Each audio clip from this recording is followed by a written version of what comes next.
And yeah, hello everybody. We have a new expansion from Dominion. And yeah, it's Dominion Nocturne. It's 33 new cards and we will look at them now. With me I have Watno. Hi. Hello.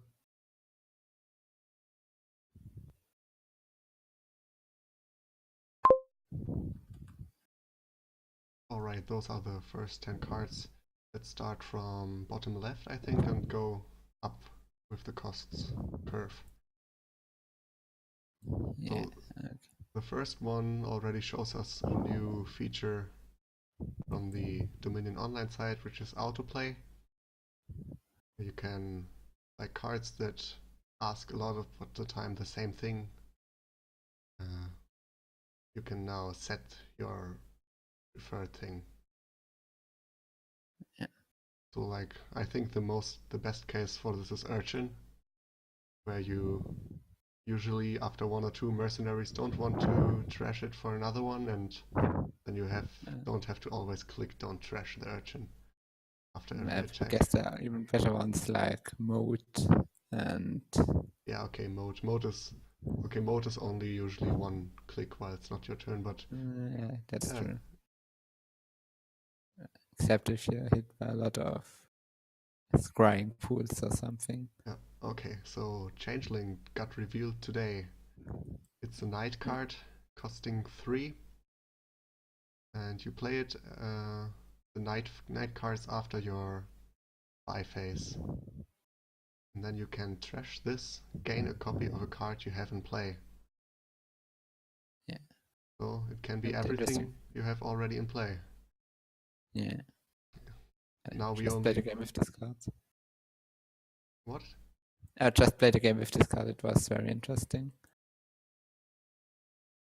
Because the effect in the bottom is if you gain a card costing 3 or more, you may exchange it for a changeling. Mm-hmm.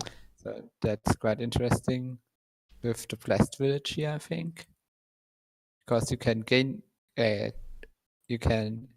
Blessed Village, get a boon, and then get the changeling instead. Okay. Yeah, if you get a blessed village, but you don't actually want the village. Yeah, there are a lot of more, even better examples for this. I think every card that lets you gain something that you actually don't want, like maybe Trader, can trash your estate for 2 changelings. I think it mostly comes into play with silver gainers. Or maybe Trading Post is another good example, I think. Even Delve. Okay, Delve. I had a game today where I used Skulk, another new card where you gain a gold with it. And you actually, Skulk is not that good of a card, that's why you gain a gold with it. And then you can gain a changeling instead of the Skulk and gain a gold too. That was quite nice. It also sounds nice with ill-gotten gains, maybe. Oh yeah. Oh yeah, you curse them, but you gain a changeling instead. Yeah. Then you can use the changeling to maybe get another ill-gotten gains if you already have one in play. Or you can use rats to not actually gain more rats, but just trash. Yeah, that's nice. But we only have Blessed Village here, I think. Or do we have something else that works with it? Yeah, on this board, I'm not sure, but yeah. Well, yeah. But I wanted to talk about the cards in general. Yeah. Too, yeah. So, yeah, do you want to show the next card with us? It's pretty simple. Yeah. We have Bard next. Bard is two money and receive a boon. Well, boons are these new things. In the top right, there are some minor extra effects. I can't click at them, yeah. You can't preview them. You'll see them during the game, I guess. Yeah, there are little bonus effects like gain a silver plus 1 card. Yeah. So yeah. What do you think about Bard? It's probably, I'm not sure. It sounds like it could be quite good, I guess, because some of these are, I think, these spoons, they are quite nice sometimes. So, for example, it could be +3 money, +1 buy, Yeah, which is quite good for +2 money, treasure card. That's not bad either. yeah. I think if you want to open with like double silver, you get one bard instead most of the time Yeah. on this board. But okay, not every board you want to open double silver. But actually, on this board, I don't know. Maybe it's even worth it. Um, Yeah. go with the bard. Maybe Yes. maybe Devil's Workshop is better. I don't know. Yeah. There are a lot of 4-cost cards here. Yeah, pretty simple card. It's a nice terminal if you want terminal money with the little bonus. Uh, yeah. Yeah. Not too much to say about it. It's a little bit random if it's great or not so great. I mean, worst case it's +2 and something that does not really anything, like put a card from the discard pile on your deck. Yeah. And you don't have a discard But pile. 2 money is not that bad. Yeah, but it's bad for a 4-cost card. Yeah. But yeah, the worst case is not that bad. Yeah. Oh, the next card is another card with boons. It's Blessed Village. Just a simple village where you, when you gain it, take a random boon.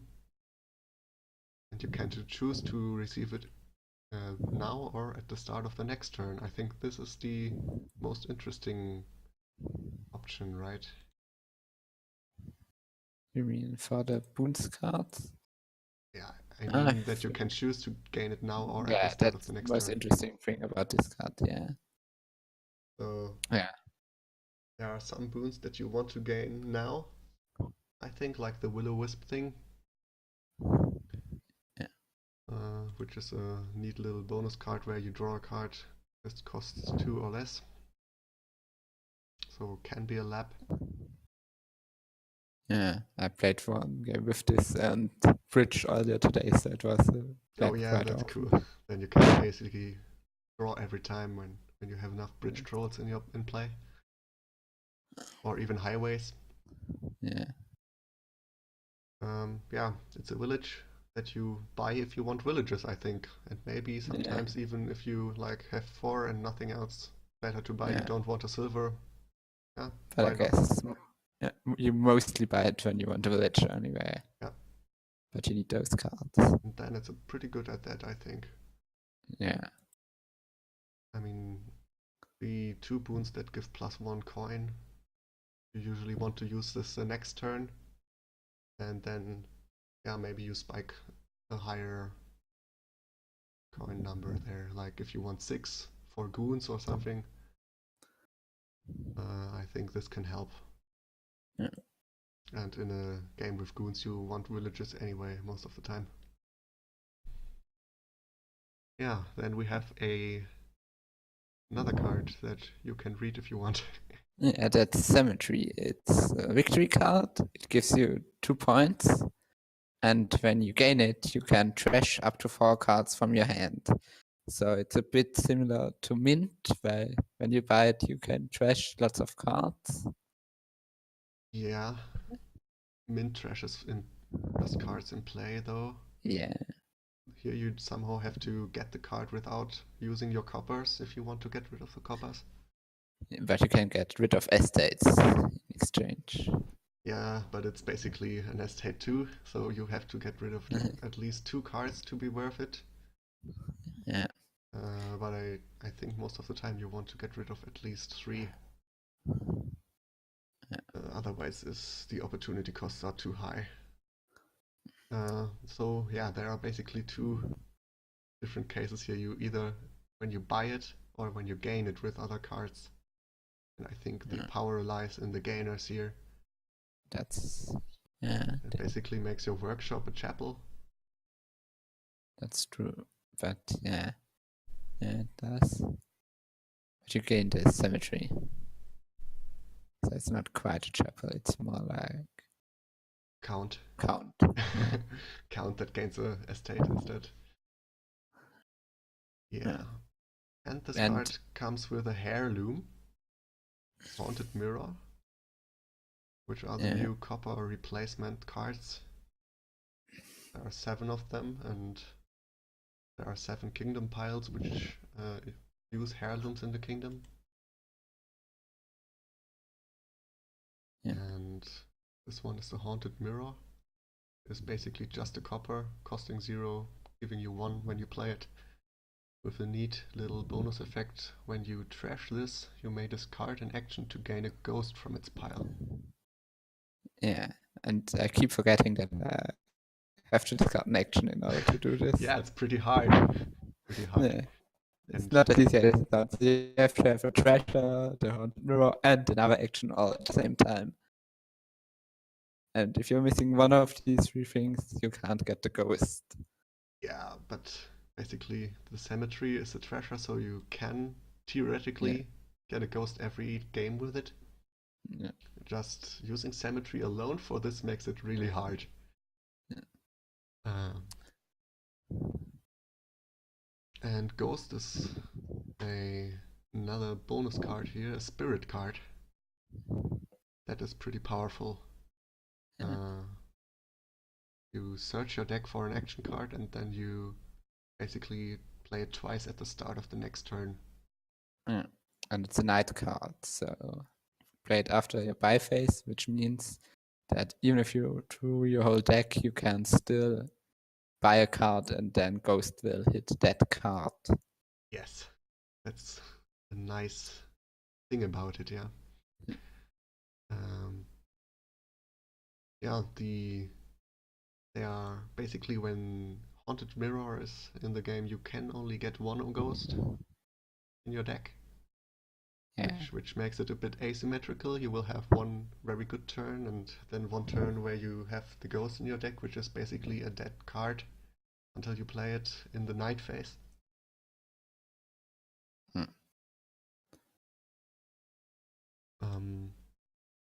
But it's nevertheless a very strong card. I think if you have a decent chance to get it, you should try for it. Yeah. Unless your engine is already drawing itself every turn and you have all you want.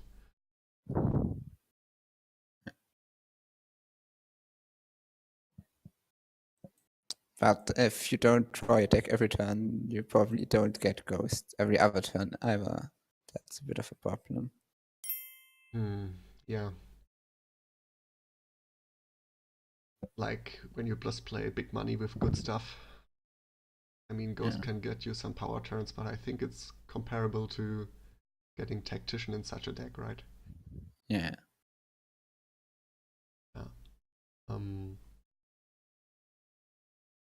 So yeah, that's Cemetery for you. Yeah. Next card is Next card is Conclave, which also got just revealed today. And it's a little bit confusing what it actually does, I think. You get +2 coins, and then you may play an action card from your hand that you don't have a copy of in play. And if you do that, you get an action. So at first I thought it's like just a vassal or something. But actually it gives +2 actions in that case. Yeah. So it's a little bit like a village. Yeah, it's either a terminal or it's a village. And it's a village if you have a card in your hand that you don't have in play already. Yeah, so it's good if you do have a lot of different cards in your deck. A lot of different action cards, which is a bit hard on this board, I think. On Nocturne only boards, there are a lot of non-action cards.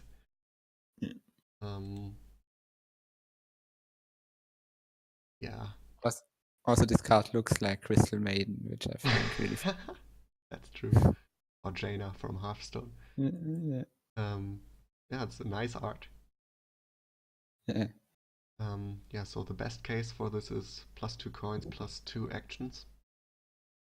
which Isn't isn't that great it's not actually. amazing, yeah. But sometimes it's all you have Yeah. from villagers, and sometimes you have to go for it. I think. Yeah. Like, uh, it reminded me of Festival, but Festival has the problem of costing 5, and there are a lot of amazing 5-cost cards.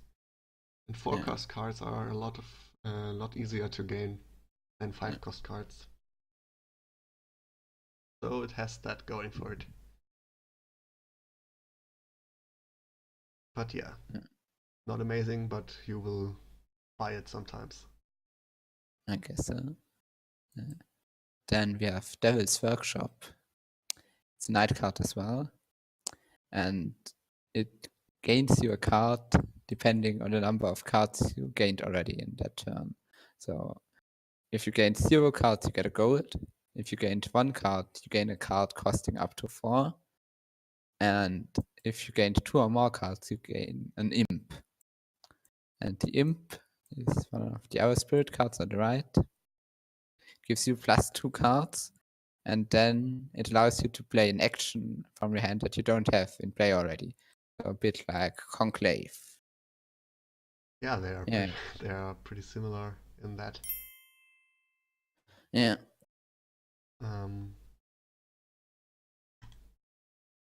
so yeah, I think the that it cares about the number of cards you gained this turn is pretty interesting. Yeah, definitely. It's a non-terminal workshop most of the time. Um, Yeah. that's already pretty good. But I think the power in this card lies in the imps, Yeah. which are But you don't. basically laboratories if you can trigger them. Yeah. But I think the gold option is also interesting sometimes. Yeah, if you have a So really bad hand. so if you have like free money, instead of buying a silver, you just gain gold with that maybe. Then of course you could gain a silver and a 4-cost card, which isn't that bad. Or 3 cost and a 4-cost. Yeah. 2 3 cost and a 4 cost, what? No, 1 free cost and a 4-cost instead of buying nothing and gaining the gold with Devil's Workshop. So it's probably Yeah. not that good to gain the gold. All right. Yeah. I think this is a pretty good card. Yeah, definitely is. Usually you want a lot of imps. They are great to start off your turn where you don't have a lot of action cards in play. Yeah. Um, they're nice with reserve cards Yeah. or other cards that trash itself.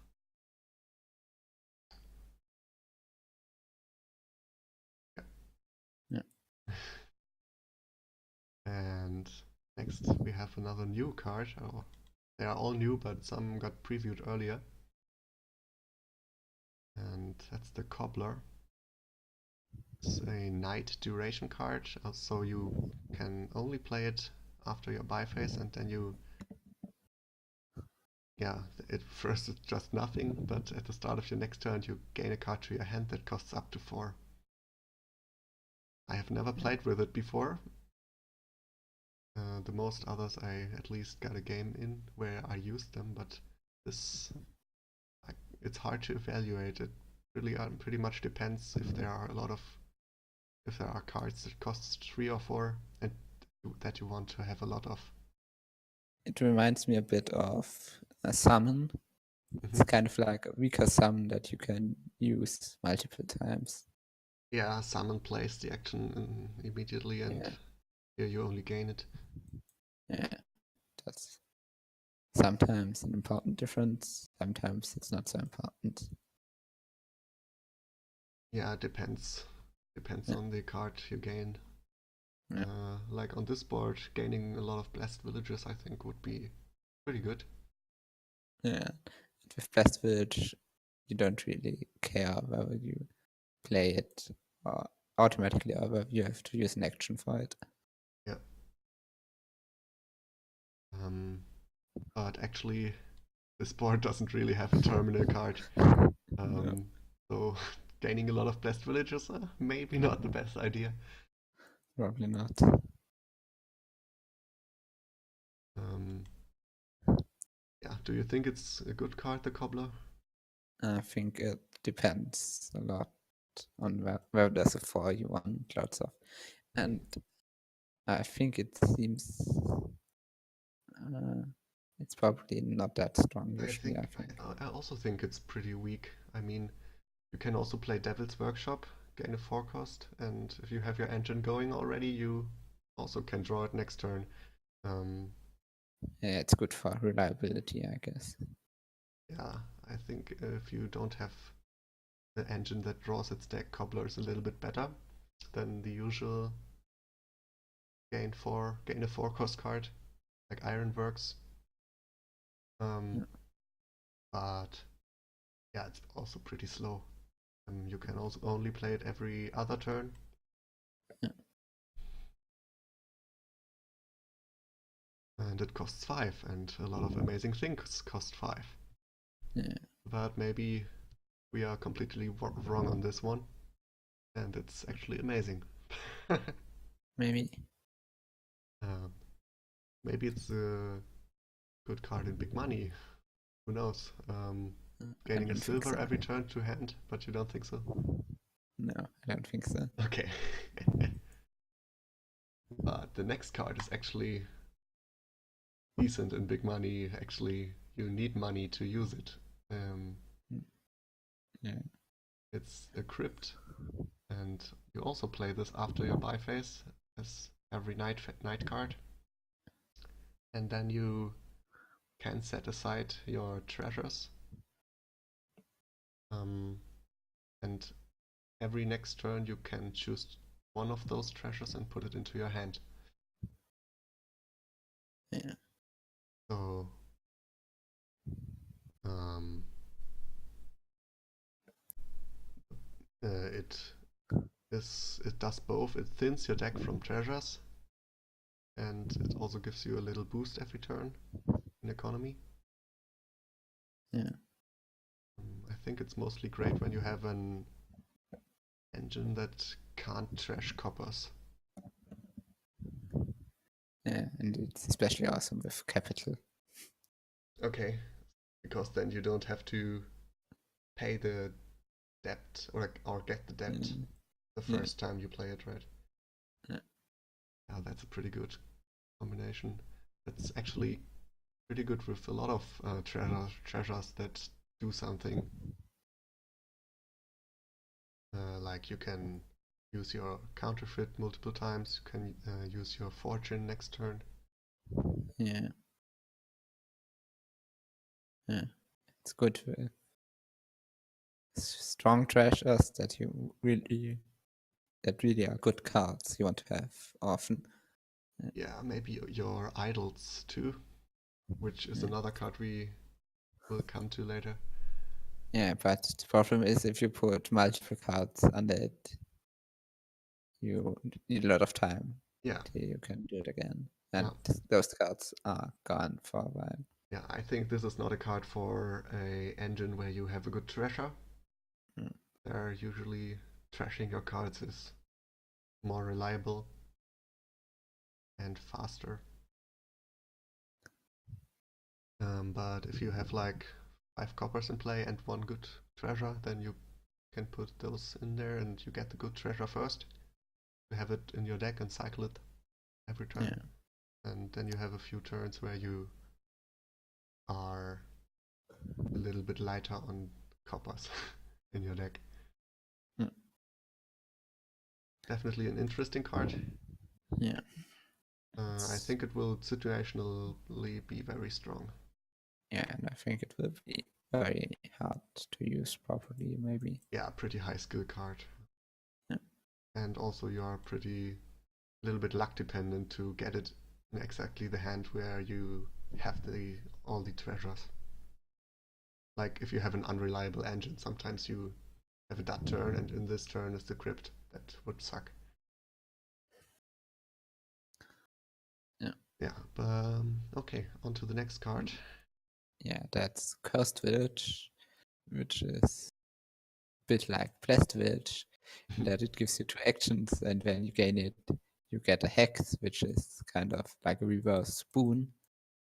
Yeah, And but it's not like our villages, because it doesn't draw you 1 card, but it lets you draw until you have 6 cards in hand.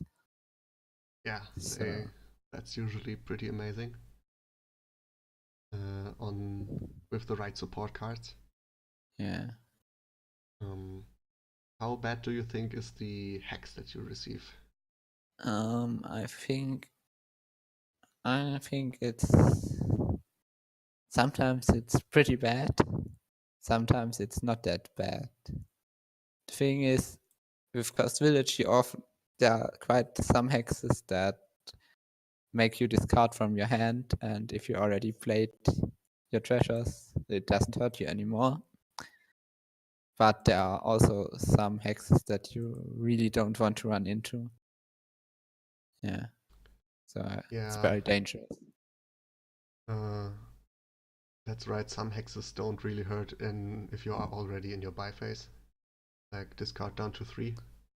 Yeah. But you have to be careful when you gain it somehow, like with university or so. Yeah. Then the hex can screw you over a bit. Yeah, definitely. But I think it's usually worth it to get the hex. Yeah, we will see how bad the It hexes depends on whether there's something to really make use of the draw to X aspect. Yeah, I don't think it's worth it if you don't need the draw to X. Yeah, if you don't and use there's it, another village, of course. if you already have a really good engine, you don't need as much cursed villages. But the first cursed village you play is usually +2 cards.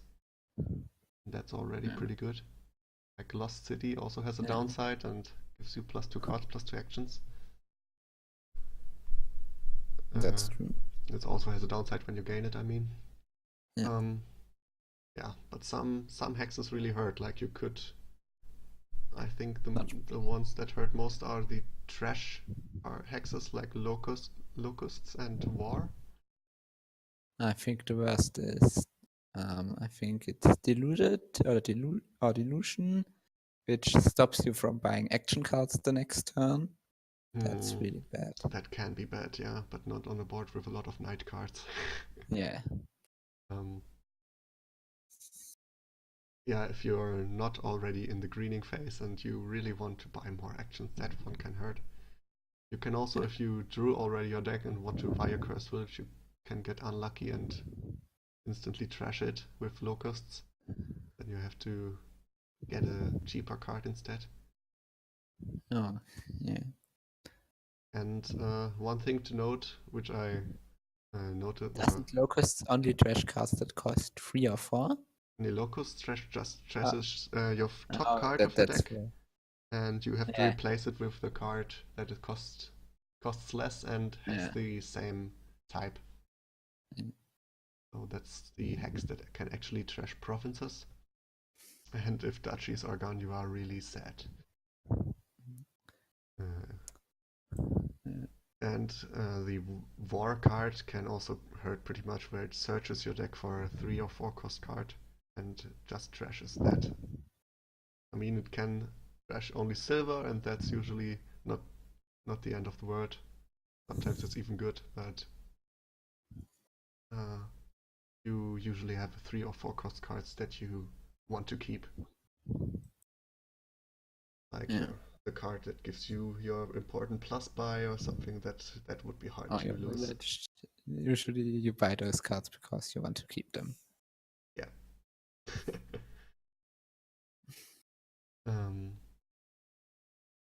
So yeah, one thing I noticed is that if you want to do some top deck tricks with Cursed Village, like gain it mid-turn, top deck it with Watchtower or Artisan or something, then like 5 or 6 of the hexes screw with that, and you can't actually keep it on top of the deck. That's not nice. So yeah, there you can like have a 50-50 chance that it's really bad for you. Yeah, with Artisan, that doesn't happen because you do whatever you do to the top of your deck before you put Curse the Village there. Because Artisan gains to hand. Oh and yeah. Then, yeah, I didn't mean Artisan, right? Artisan, yeah, with Artisan you can actually you gain it to hand and then you put it on top of your deck, right? Yeah. And then you could get the hex where you have to discard an action card. Or a treasure card. Yeah. No, I meant another card. The one where you get +1 card, +1 action, +1 coin, and discard cards. Artificer. Artificer, genau, right. Exactly. And that one actually combos really well with Curse Village because you get your card count down, but at the same time you can get unlucky a lot of the time. Yeah. But yeah, once you have the Curse Villages in your deck and you can really cash in with those discard for benefit cards, Yeah. So the last card for this board is Den of Sin. Yeah. Which is a night duration card and only has a use at the start of your next turn where you get +2 cards, and then it has this effect which actually quite some night cards have, where you gain it to your hand instead of your discard pile. So when you gain it or buy it, you can use it immediately to buff your next turn. So this is again a bit like an existing event. It reminds me a lot of Expedition. The on-gain effect is like Expedition, yeah. So but it's an Expedition that and it stays in your deck, and if you play it again, it's basically an Expedition again, but instead of paying for it, you pay with a card from your hand. Pay with 1 card slot, yeah. The play effect is basically Enchantress. Also. Yeah. Which is quite nice for draw actually. And this one is non-terminal, so you don't have to use your action for it. You can't draw it dead. And it really helps to kick off your next turn. I think mostly if you have an engine that's not that reliable and really needs the right starting hand to kick off, then those type of cards are really good. Yeah, I think it can make pretty much anything reliable. Yeah, like if you have 2 of these every turn, you start with plus 4 cards, and that's actually like, you know, those Worf games where you are really reliable. This reminds me of those. Yeah, you don't have the plus buy, but it's still, I think, pretty strong, mostly because you use it immediately with the gain effect. Yeah, pretty nice card. Yeah. Let's try them out. Yeah, so we talked a lot. What do I get? We will have no villages in the upcoming games, I am afraid. Oh, really? Ghost Town is there. Oh, yeah.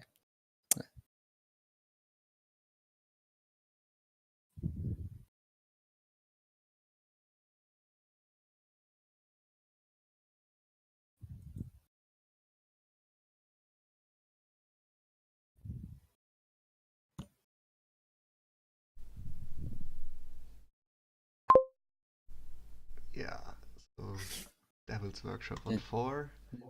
I don't think Changeling is all that good at this point. You can buy the silver and gain a Changeling instead. Yeah, you have to be careful because you might have turned that off in autoplay. What do I have the autoplay? I think there's smart ask, which basically is it only asks you if you couldn't have bought the changeling in the Yeah, first yeah, place. that's actually very smart. Because most of the time there's no reason to do that. Yeah.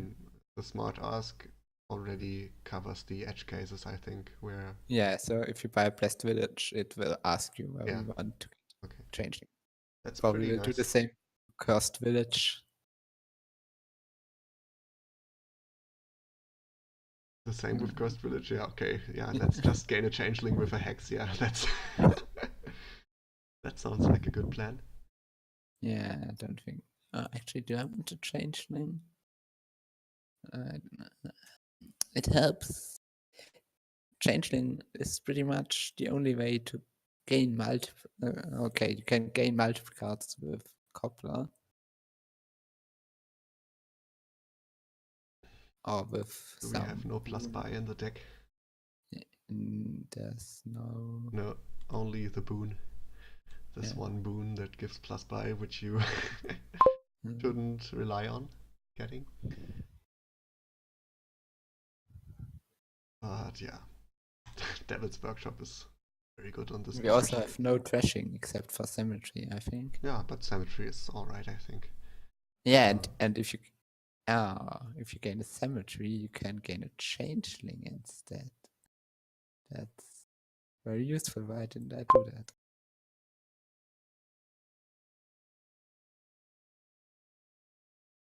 Another silver for 4, for 3. Okay. Yeah, with Cobbler you can gain Symmetry at the start of your next turn and trash everything.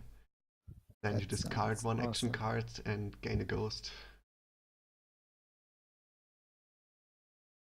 And yeah.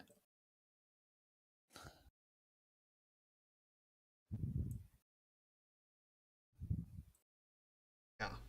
Oh no, that doesn't work. Can I undo? So I need to gain something first. Okay. I'm You don't want to buying gain a gold. copper. I'm buying a copper. Then a Devil's Workshop for a Cemetery. I trash up to 4 cards. And then I gain a Changeling. Yeah, so you... Okay, your Changeling trashed 3 So I cards. basically played a count. And yeah, you Which bought a is Changeling. pretty good. A count that also gains a Changeling, yeah. That's think pretty that's bad. good, actually. I actually can do the same here. Let's think about it. I mean, the alternative is like buying a silver and gaining a 4-cost card, and I don't think that's worth it over trashing 2.5 cards.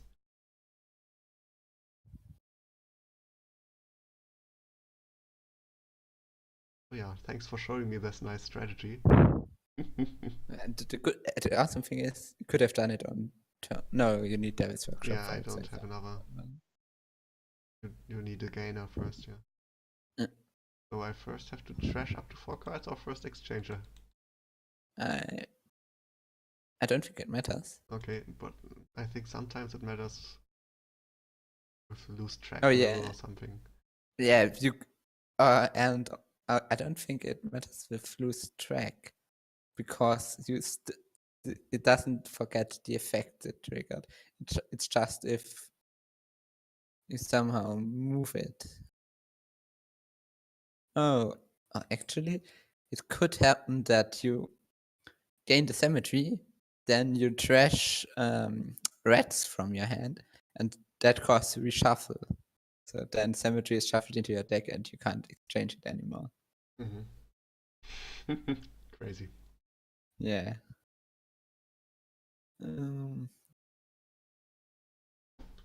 Also, usually the Symmetries run out at some point, and that doesn't happen all that fast with Changeling. I never had Symmetries run out. Does this actually happen? I had this already, yeah. Okay. in games where you Currently. want to trash curses with it and you keep on getting Yeah. curses, then you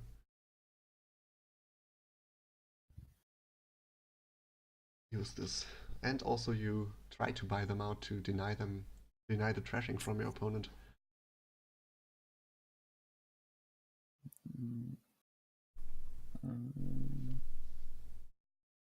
Yeah.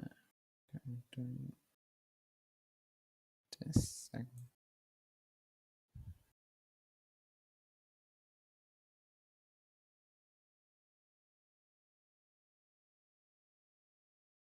Guess I'm on function.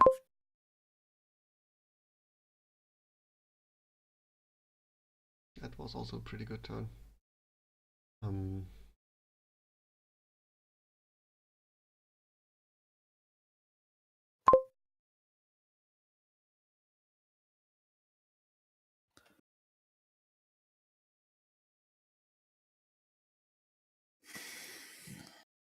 the imps are not that good, or at this point I don't have any action cards. So now I have a changeling in hand, but I don't have any useful card. Oh, I have Den of Sin in Den play. of Sin is really good, yeah. Yeah, it's in play. I think it's good enough to gain with Yeah, definitely. Changeling.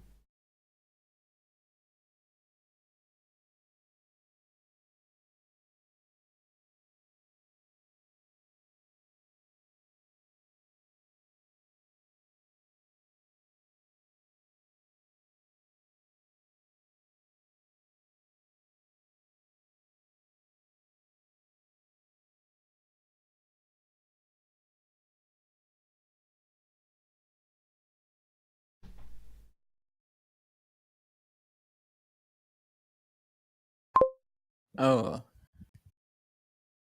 that's also really interesting. Oh no, it isn't. So I just thought that you could just empty the changeling pile at any point, but of Yeah. course you can't do that. Yeah, I thought that too first because you are used to getting those night cards into your hand, some of them, but it Yeah, doesn't work with Changeling. Yeah, but changeling exchanges the card gain. And If you that gain too, the yeah. changing, you exchange it. Yeah. Yeah, but and also you get it in your discard pile, so you can't use it again. No. If you could, if it worked differently, you could gain a changeling and then gain a changeling instead of that somehow. Yeah. If the card you gained in the first place was trashed. But it doesn't even ask you Yeah. to gain a Changeling instead of the Changeling. Doesn't make sense. Okay. Doesn't it? It's not smart.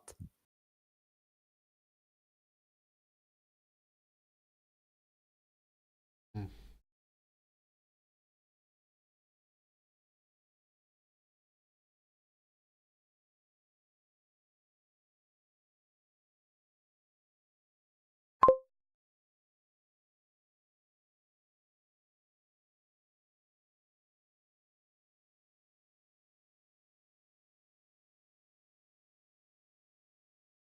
Hmm. Gain a Sweet Imp. The Den of Sin. No, thank you. Don't want to change that.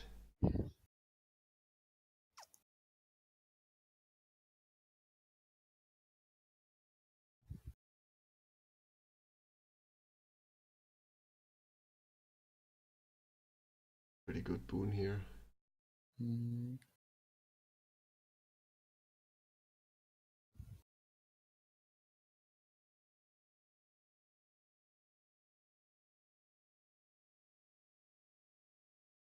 Do I need this turn?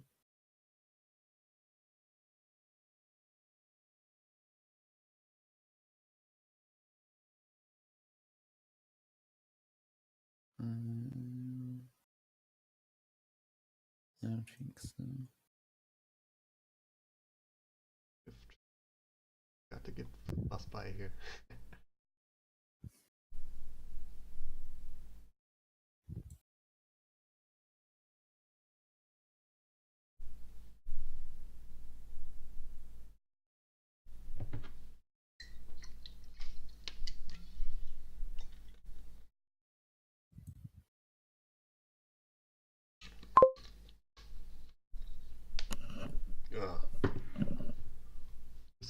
hand is not all that amazing.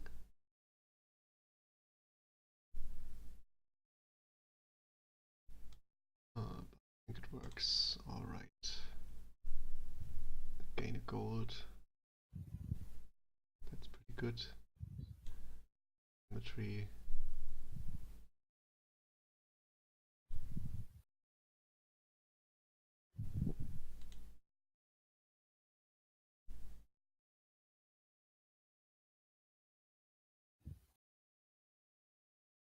Yeah, those decks come together pretty quick already.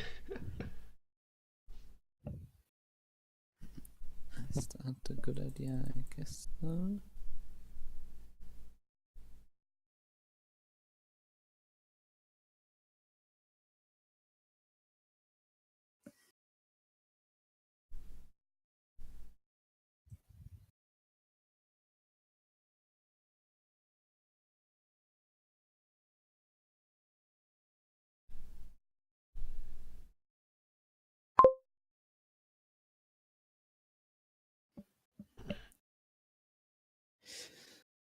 Now I have all this money and my plus buy is gone for a while.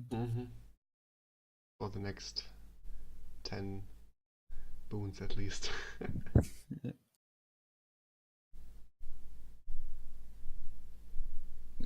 Might not be coming back this game.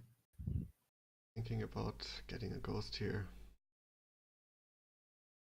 Thing is, it's not even that great because there are no awesome actions. Yeah, well, Bard is okay, maybe Imp also.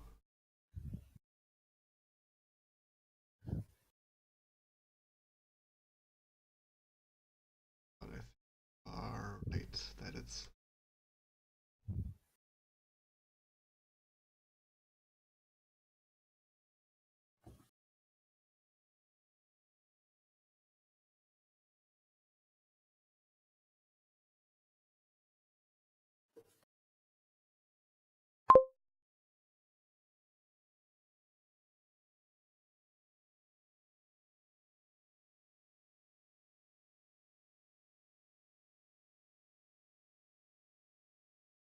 oh, can I key in? Of course.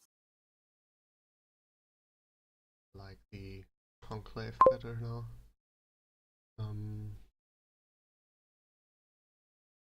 Not even sure if it's actually better or if Bard is even better. But I don't care.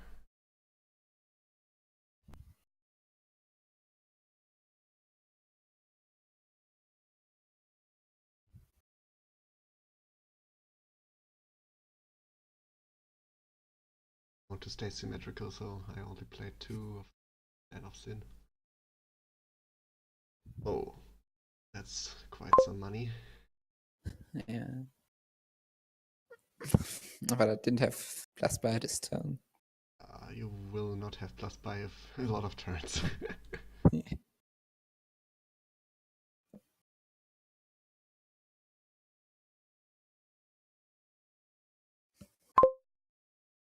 I guess the good thing about Conclave is that the case where it's terminal Doesn't really hurt. Yeah, because it's if you don't have an action. But Yeah, well, it's but if you have an action that you have in play, then then it hurts. But most of the time the actions that you have in play are non-terminal, so you don't all the time have so many of the same terminal in your deck if it's not like the amazing terminal like Worf. And if it's Worf, then you actually, if you have so many Worfs in play, I think there is a village, so you are usually fine.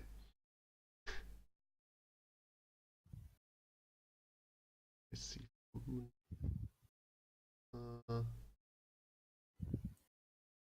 That is no use in my night phase for next turn. So many crazy night cards. Okay. I was wondering why Cobbler is a night card automatically, but it's because it's those fairy things doing the work for him. Yeah. Pretty neat art. So.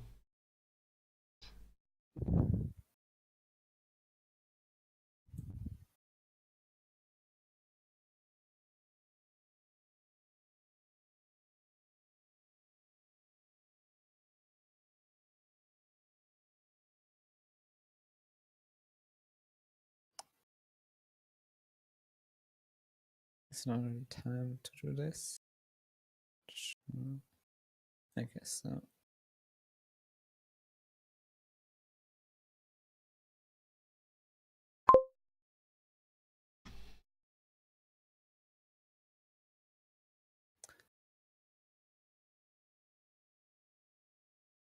Fields gift. Okay.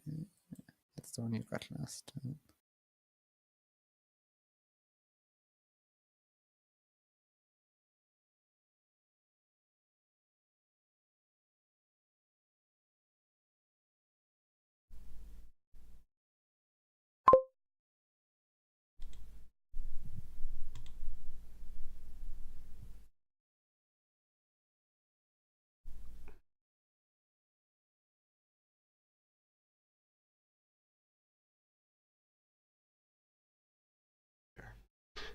Yeah. I mean, now the copper isn't worth anything, so ghost is probably better. Might help a lot. Yeah, only if you dot one turn. And changing just lost track of symmetry. Yeah, that's a good thing. So it does happen. Yeah, because another card got on the discard pile, yeah, and you can't look at it. I can exchange the ghost for the changeling. No, thank you. I don't think I want any more imps here. And I didn't even drew my... Oh, I don't have any more changelings. For some reason I thought I have an never-ending supply of changelings.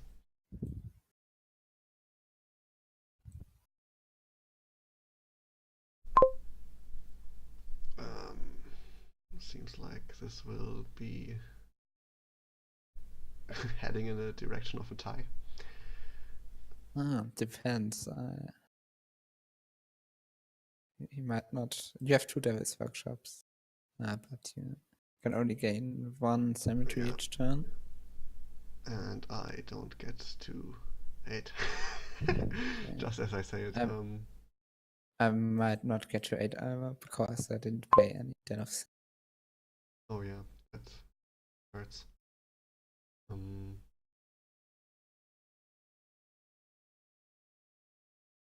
Yeah, Dens of... Is it Den of Sins or is it Dens of Sin?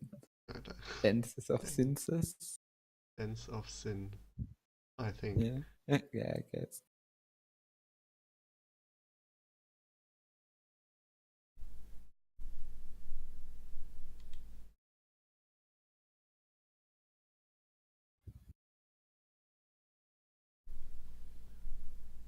I was a bit lucky.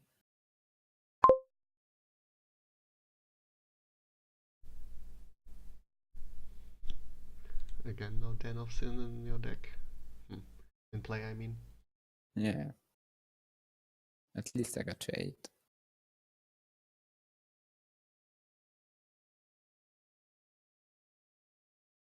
Yeah, so I have to get the last 2 provinces here. I mean, there's no really a reason to duchy dance now for me.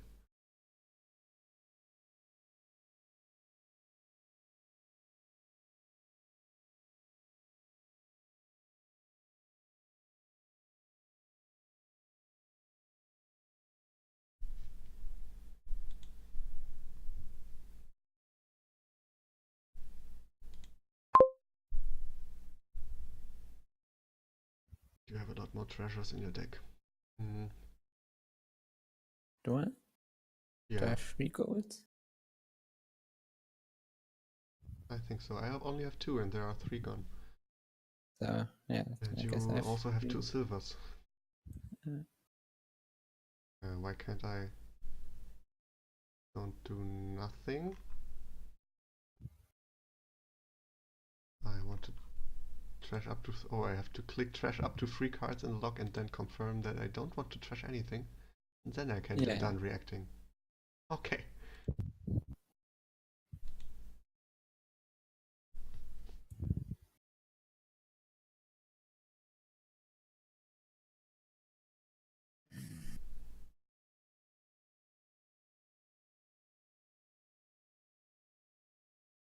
So yeah, Cursed Village is pretty bad here with Den of Sin.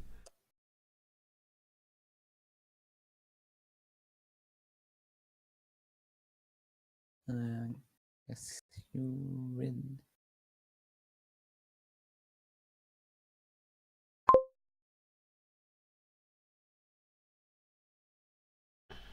So what did you buy? I've Den got of a turn of Sin. sin. Okay. Well, you didn't have a I didn't have 8. Devil's Workshop, and so Yeah. then you could have gained Duchy and Cemetery, and then I only would be able to tie, but it looks like Yeah, you could I then would have gotten. have an amazing draw Okay, with nothing. that's nice. Um, What's all the bad cards in your deck? You have 10, 11 cards in your hand, and not a single yeah, treasure. okay. I have lots of Tens of Sin. I have a lot of But cemeteries also, yeah.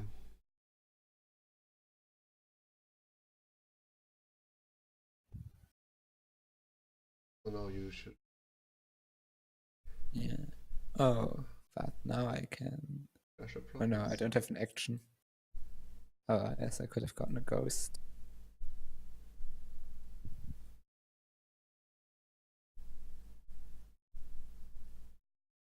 Okay. So that was the villages. That was the game with the villagers. Now we come to the game with the draw. And the game with the plus buys, yeah. Select the kingdom cards. Nocturne. But Den of Sin was really interesting, and I really liked the changeling cemetery interaction. I think there's probably lots of cool stuff you can do with changeling. Yeah. Basically everything with an interesting on-gain effect. Yeah. You can think about getting the changeling instead, yeah. Farmland maybe too, although farmland is pretty expensive. Yeah. Nice stuff lying ahead of the Dominion players here. Also a lot of complicated stuff. Yeah. Okay, seems like the next game will be the game with the heirlooms. Okay. And this time we have like all the 2-cost cards. Yeah. Okay, the first one is Druid. Oh, they updated the interface. That's nice. Yeah, I already noticed that it doesn't really scale that much, that good at this time with a smaller resolution. Then the main card is in front of those 3 spoons, and you have that's to not so nice. guess them. Well, I think you can read the text, but you can't read the title and see the art. Can't look at the image. And All it will right. be a while until I recognize the image. Yeah. Especially because you don't see them all that long in the game. Yeah. Most of the time, yeah. Okay, so Druid is a card that also interacts with the boons in an interesting way, where you set up three boons at the start of the game, and when you play the Druid, you can choose to gain one of them. So the Druid basically does something else every game. Yeah. And in that lies also that he is differently strong every game. Like this time we can choose to gain one card of the end of the turn, which is basically Caravanish effect. Then we can have a Scout effect. Yay. Or Cartographer. It's a little bit better than Scout. And the other is, how is this new card from the new base set called? Harbinger. Harbinger. Yeah, so I think Druid is not all that good here, but sometimes it's the only treasure, sometimes it's the only plus buy. Well, it basically gives plus buy every time, so sometimes you get Druid just for that. I think the best case is if those 3 boons are the trashing one, the non-terminal one. So you can choose to get multiple druids. If they collide with other terminals, it's not that bad. And the Will-O-Wisp thing is also pretty nice on druid. I didn't play with those that much. Yeah, it's basically the only card where you can really get all 12 Will-O-Wisps with pretty easily, and also the Will-O-Wisps draws the druid, and that's true. They also draw itself. Yeah, next one is a reaction card. The Faithful Hound. When you play it, it's just +2 cards. And when you discard it, or then during your cleanup phase, you can set it aside and then put it back into your hand at the end of the turn. So, yeah, that's sometimes very interesting. I'm afraid it's not very interesting here. Yeah. If there are nothing that discard cards, it's basically a mode. It's okay versus discard attacks. Oh, do I want to make you resign? No. Now this is all the time on the green start here. game, so it should have gone for 5 minutes. It's still there. It's still there? Yeah. That's very weird, and I guess I'd call it a bug. Will make you resign. Because I clicked start game. Interesting. Can you make me resign? No, I could have done it last game. Okay, so you had the same thing. Yeah. So is it right now to, if you are first player, to just do nothing and then hope then you can make your opponent resign here? I guess it only happens if I don't click start game for 4 start minutes. Game in the first place. Yeah. Okay. I think I just click start game now too to make this disappear. And then we can't see the heirloom, but anyway, who cares? Yeah. We can play coppers. Yeah. Okay, so yeah.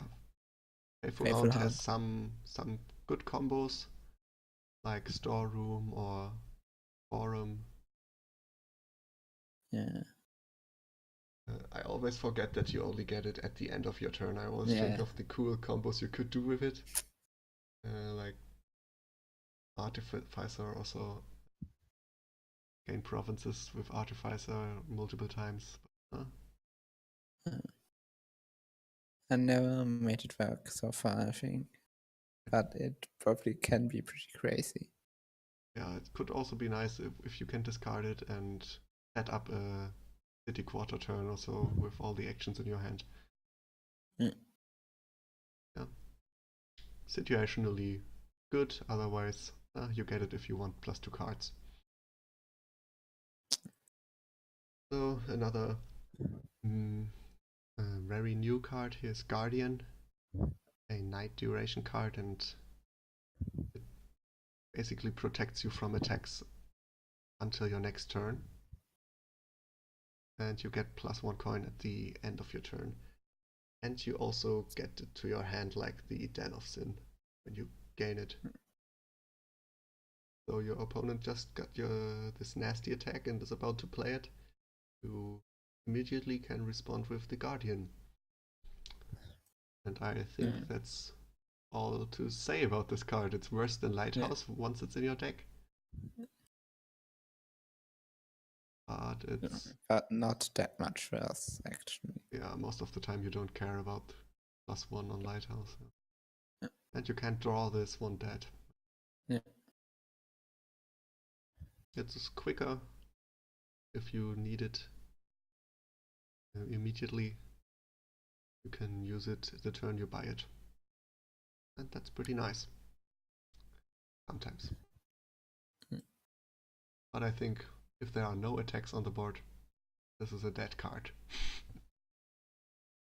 You will never get it. I mean, usually you can say with Lighthouse, yeah, it combos with minion or so, but this is a night card. You don't get it out of your hand before the night phase. You could get it if you know for sure that you need 1 mana turn. What? But I guess you could get it if you know that you will have exactly 7 next turn, for example. Okay. And you really need to buy that last province. Like if you scouted your hand before or something. Yeah. Probably not. It will come up eventually that this is the winning play. Yeah. I'm sure. Okay. So go ahead with the next card. Yeah, we have Monastery. It's a night card that trashes. So it trashes a card from your hand or a copper in play for each card that you have gained that turn. I don't know how to evaluate this. I think it's pretty good. Yeah, it costs only 2. Pretty good if you can gain multiple cards, I guess. Yeah, I think it's already fine if you gain 1 card each turn. I think then you can compare it to... Actually, that's true, yeah. You can compare it to Forager then. Yeah. Because when you trash a copper, it basically gives you +1 because you could use a copper before to buy something. If you trash Estate, it doesn't give you +1. But if you trash Estate with Forager, sometimes it also doesn't give you +1, and that's fine. And when you are able to trash 2 or more cards with it, then it's really strong. Yeah, actually, it looks pretty strong when you put it that way. Also, it doesn't cost an action. Yeah, and you can't draw dead, like every night card. I think it gets you clean pretty quick. Especially when there are cheap cards on the board, like 2 or 3 cost cards that you want of some of Ghost Town here, for example.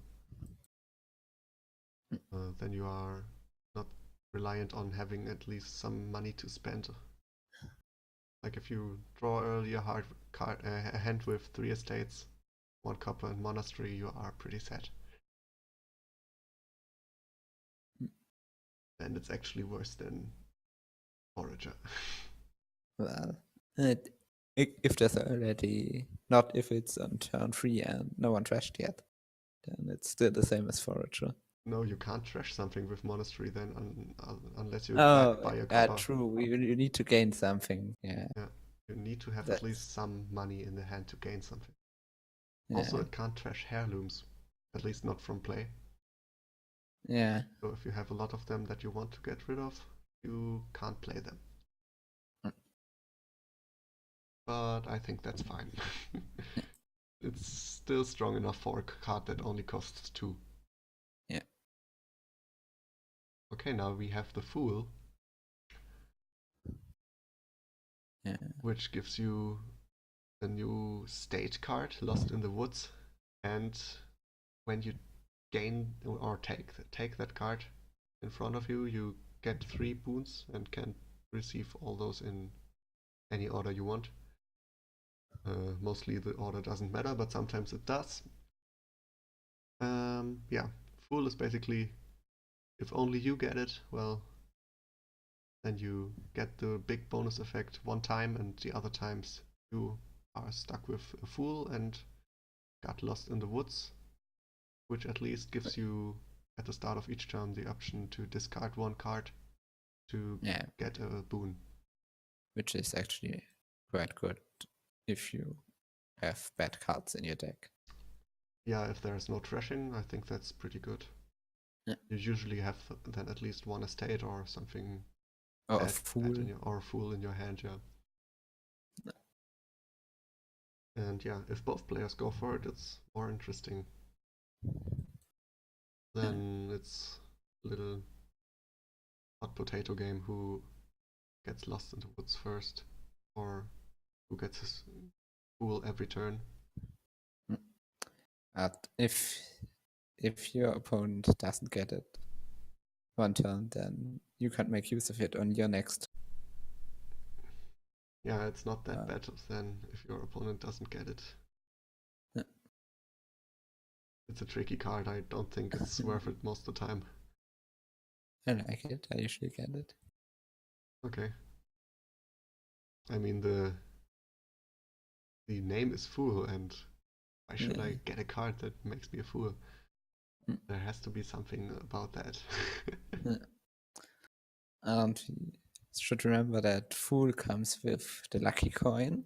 Okay, yeah, that's true. Another heirloom, which I don't have at my hand at the moment. But it's you basically... can show it in the log. Yeah, I can. That's right. Here it is. It's just a copper that gains you silver every time you play it. Yeah, and I think, contrary to what some people say, silver is a card that you do want to gain for free quite often. Yeah, I think especially in the first few turns, silver is really good. But if there is no trashing, and you still want to build an engine, which is possible with only 10 stop cards, but it's not possible with 10 stop cards and like 10 silvers, then you don't want the silver. Yeah. But this card really buffs big money strategies. Yeah. But I think it can also empower some engines, because getting silver in there for free helps a lot with getting started. I think some engines with strong trashing that doesn't give any benefit, like Chapel, there you actually don't want to trash the lucky coin all that soon. Get a few silvers first and then maybe trash it later. And if there are expensive components like Wharf, which also give plus buy, and don't care that much about a big deck, this gives you a lot of spending power. So yeah, be careful not to play it too often in some decks, some games. In other games, play it whenever you can. Okay, the next card is Ghost Town, which is now one of these night cards that go directly to your hand when you gain them, and it gives you +1 card and +1 action at the start of your next turn, which is again quite nice for reliability. And yeah, it's also a village, so I think it's the only village here. Yeah. So I think it's, would you say it's usually better or worse than a normal village? It's just different, I think. Yeah.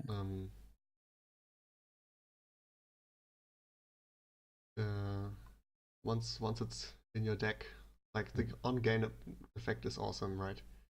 Yeah. But once it's in your deck, it has the problem of this duration card thing, where it misses shuffles. You can only play it every second turn. Yeah. I think once it's in your deck, it's a little bit worse than a normal village.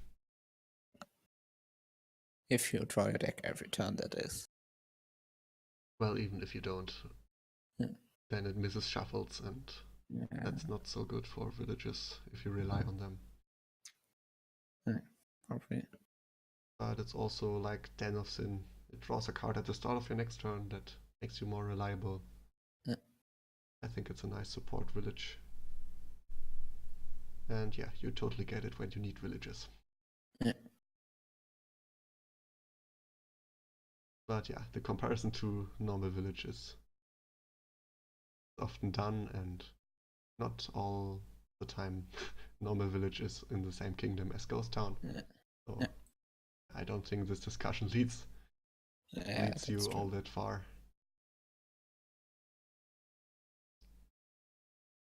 Yeah.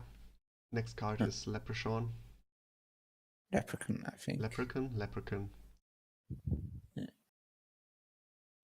It's a 3-cost card that gains you gold. That sounds amazing. And if you have exactly 7 cards in play, you gain a wish from its pile. What's a wish? Wish is a card with +1 actions.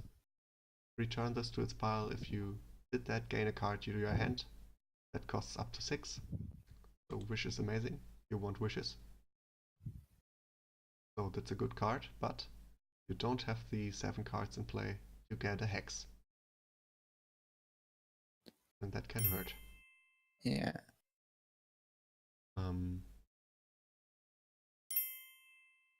But gold is nice. Gold is often a good card. Especially once like a lot of engines want a few golds in their deck for payload. And yeah, you don't want to buy gold for 6 coins. Better to gain them, right? And yeah, that's the cheapest gold gainer we have so far. You can also play it in big money, like open double leprechaun. Maybe. Or leprechaun silver. And it should be quite fast then. Probably. Yeah. How difficult do you think it is to get 7 cards in play with leprechaun? I guess if you have an engine, it's actually not that hard to do it. Yeah, if you have an engine that also has a pretty thin deck, where you can draw your leprechaun before playing the 7th card. Yeah. Then it's not that hard, yeah. 7 cards is a lot, because you can't play your treasures before that. So you need to play 7 action cards. That needs an engine, actually, yeah. Or a villa. Villa? Well, yeah, for villa you need a lot of coins, yeah. Alright, then you can play your coppers and gain a villa, play a villa. That's already 5 cards if you played 4 coppers. So you just need to play Smithy beforehand, maybe? Yeah, and Smithy Villa isn't too bad. Yeah. Anyways. You probably can make this work on a Villa board most of the time. Yeah, with Villa or even Black Market. Black Market with an engine, but then you need the actions first. Yeah, I think most engines are able to pull this off a few times. Yeah.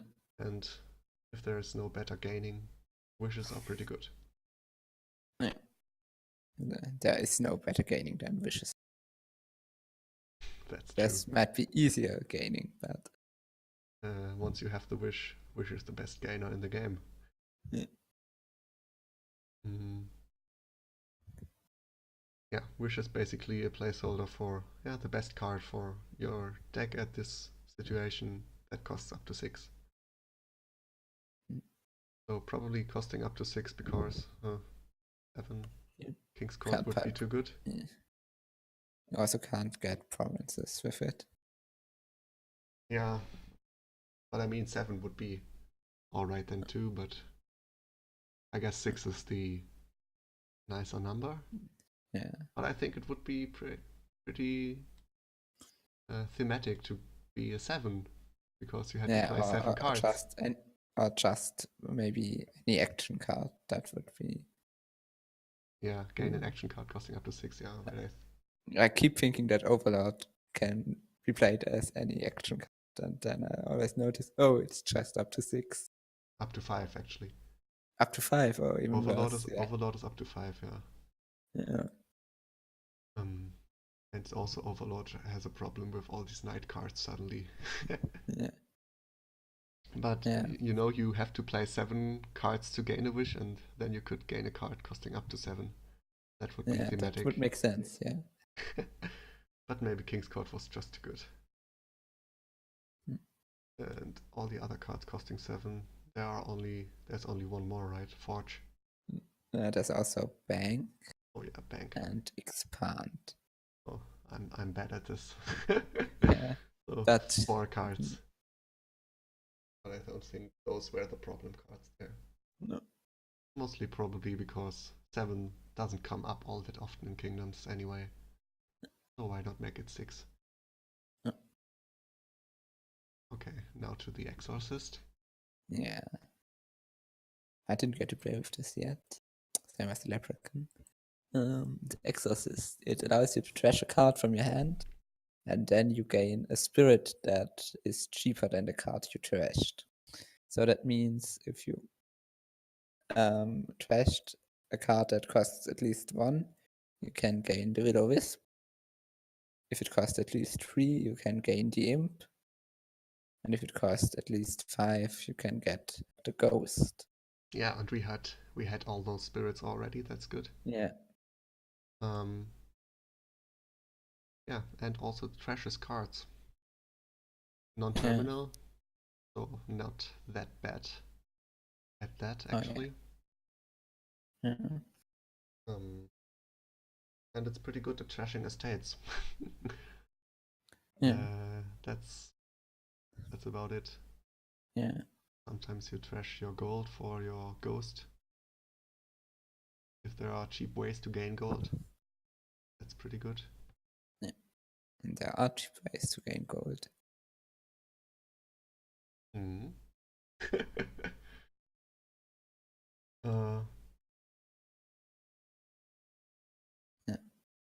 Yeah, and I think you usually trash silvers for imps. If you want that. I mean, we have the lucky coin here, so that could be an option. I guess you probably start out trashing your estates with it. Yeah, that's what you start with. But there are only 3 estates. Okay.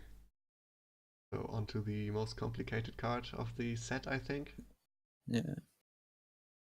I didn't get to play with this yet either, because I was away on the preview weekend. So I haven't seen all these crazy cards. Yeah, so we have the Necromancer that plays basically action cards from the trash. You can only play each card in the trash 1 time during your turn. Then they are turned face down. Yeah, and you have an interesting setup there. So there are 3 zombies starting in the trash. Those are not all that great cards actually, but they are okay. Yeah. There's the Zombie Spy, which is basically like the old Spy, but it doesn't attack the other players. Yeah, that's probably the thing. You can look at your top card and put it back or discard it. Also it's not the only non-terminal one of the zombies, so it's what you probably take if you don't need any of the. Yeah, and if you have another terminal in hand. Yeah. The others is Zombie Mason, where you trash the top card of your deck and can upgrade it basically to a card costing up to 1 more. Important about this is you don't have to gain another card, which is what I overread first. So you can trash coppers with it. Yeah. That's actually nice. And I think the worst one, in my opinion, is the Zombie Apprentice, where you trash an action card from your hand for +3 cards and +1 action.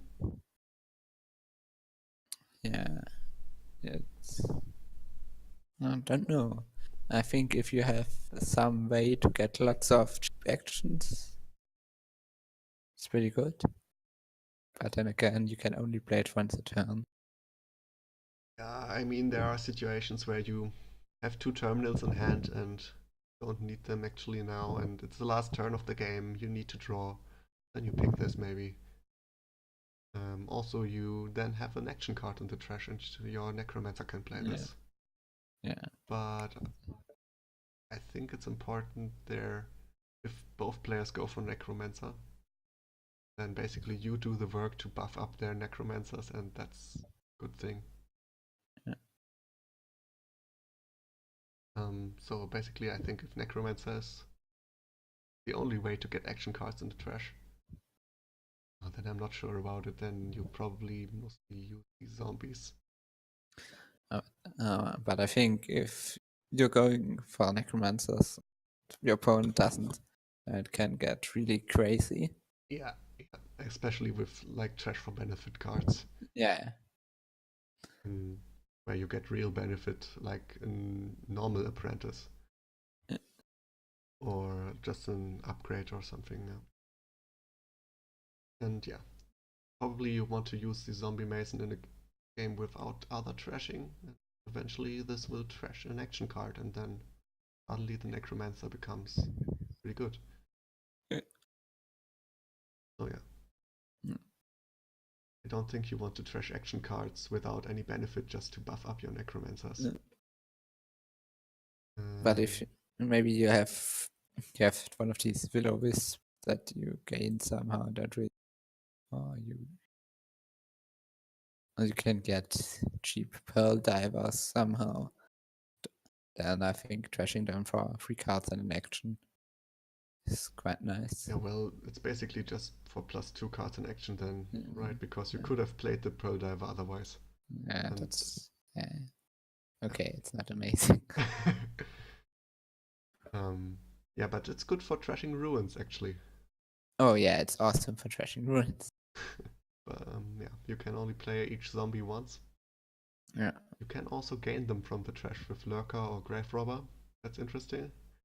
Yeah. Like, if there's Lurker in the kingdom, your opponent goes hard for Necromancers, then you just pick up all those cards from the trash and the Necromancers are dead.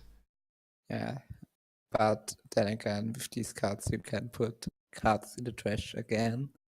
Yeah, but not if the trash is empty. Then Necromancers does nothing. Yeah, but you can, if there's Lurker, for example, you can put a card into the trash with Lurker and then play it with Necromancer. Yeah. That's probably a pretty nasty combo sometimes. Yeah, I think Lurker Necromancer builds will be pretty insane. Yeah, also Knights with Necromancer is crazy. Basically, the Night War never ends there. Unless your Knight hits all the Necromancers die. Basically, only one Necromancer can survive, possibly. So one player will have one Necromancer left, right? Yeah. Because the Necromancer doesn't get trashed when it hits another Knight, if it plays a Knight from the trash. So yeah, those games can be pretty brutal. And I'm not looking forward to playing them. Yeah. But yeah, if there are no ways where action cards are being trashed naturally, like Swindler or something, trash for benefit, then Necromancer basically is a 4-cost card that could be a better card. I'm not sure. I think it might be possible that it forces your opponent. It forces you to go for an engine, because if you don't go for an engine and your opponent goes for an engine with Necromancer, and you can't really make use of the cards he puts in the trash with Zombie Apprentice, then I think, yeah, if the opponent doesn't mirror your Necromancer, I think it can get pretty crazy, even without our ways to put cards into trash. I don't know. I mean, yeah, the Necromancer is basically a discount on some cards if you have like expensive cards in the trash that are really good.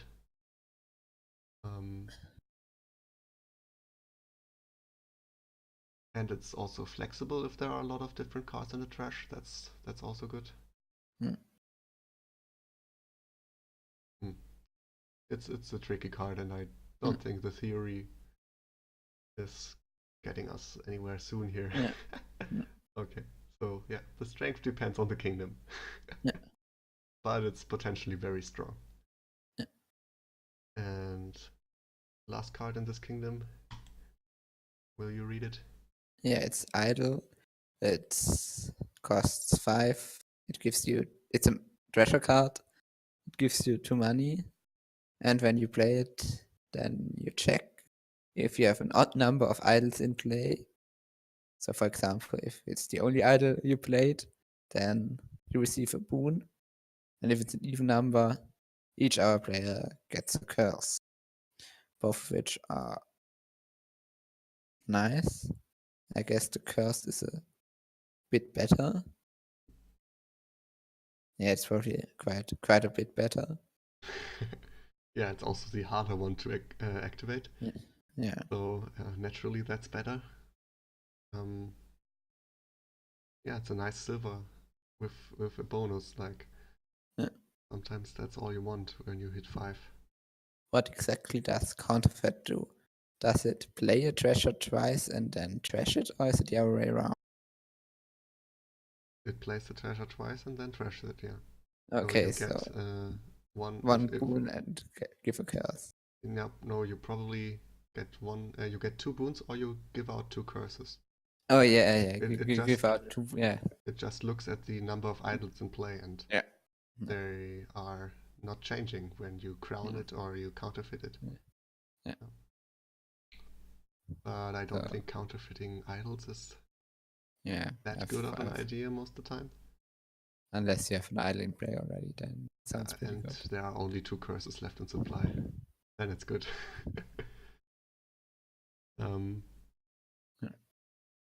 Yeah, and also the boons can help. Yeah. I think that's a fine card, and if it's the only cursor and you have an engine and your opponent can't really trash curses all that easy, then you just go for idols. Yeah. Alright, let's start. Okay. Yeah, only 1 4-cost, no, 2 4-cost cards. But you don't need to gain one of them. Can also gain a card that's cheaper, yeah.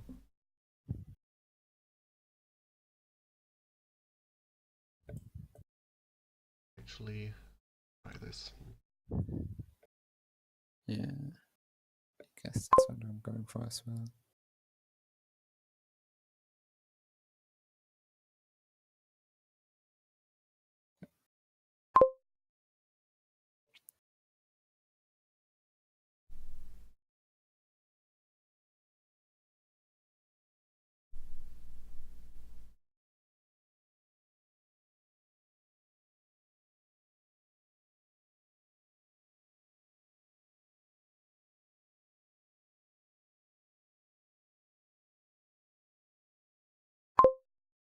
Start with the Fool War.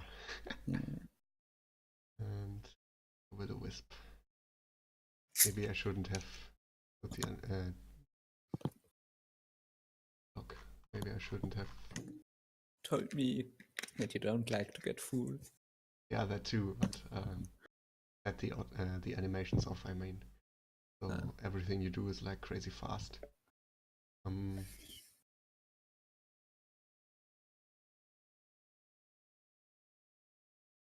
Such a fool. Going for fool here, you mean? I mean, wow. Lucky coin, monastery interaction. Yeah.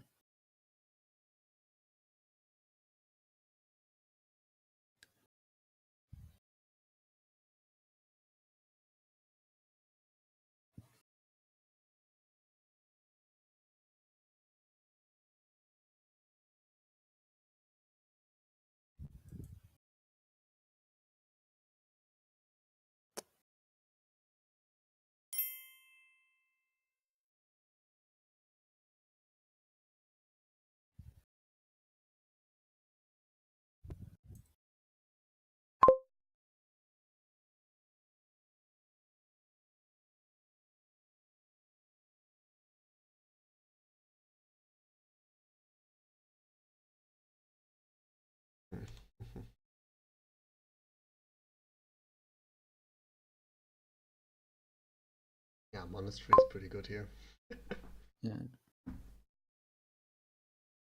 Good treasure. Oh. Like that's my only card that costs more than 3. And yeah, and silver would same, right? I'm gaining a lot of cards now, but I don't have anything left to trash.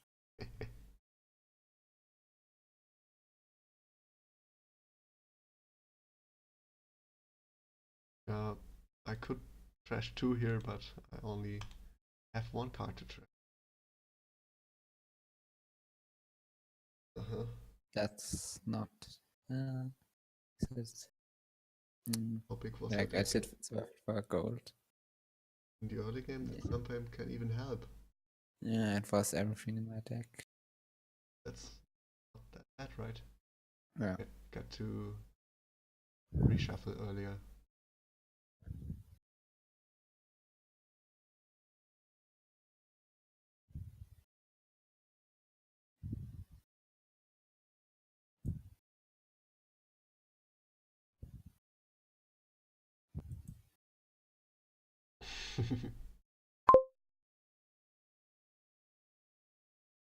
Or you would have trashed 3 cards here. Yeah, Just 2. but I only had 1. And I only could have trashed 2 because I could have trashed 3 if I bought a copper, I guess. Gain a curse to hand, okay. Not that great. No, but not that bad, I What is guess. this? Discard a treasure to gain a card costing up to 4. Ah.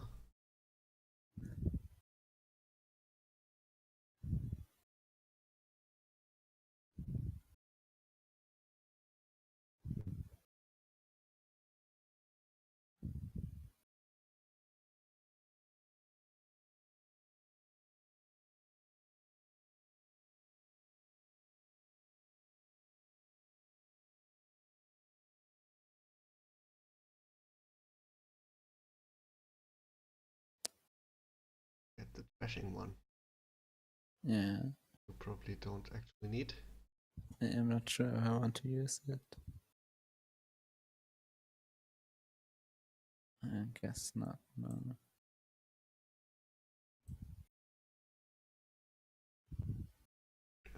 Not using the Flames gift. Oh. I want to get an imp and an idol. Okay. That makes sense.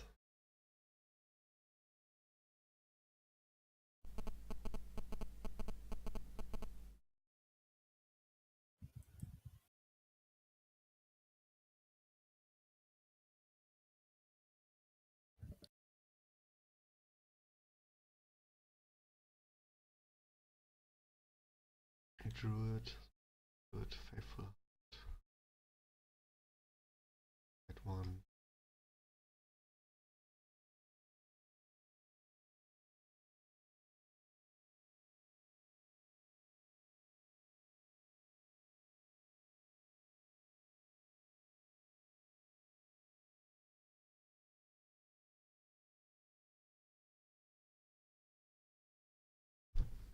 Oh, this is. Do I want to get a gold? No, I don't think so.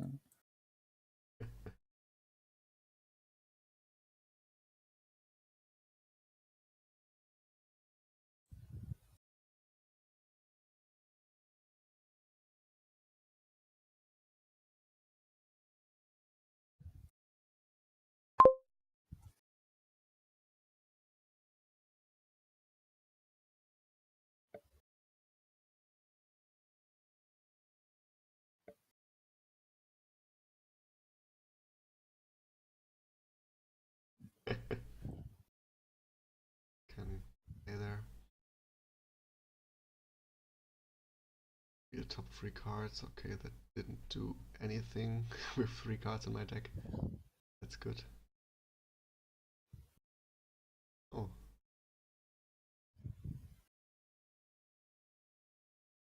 Nice, actually. Get a lot of cycling.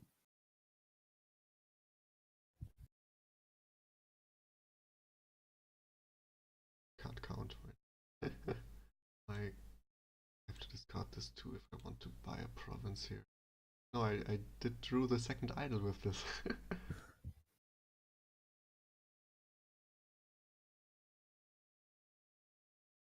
But didn't play my ghost tone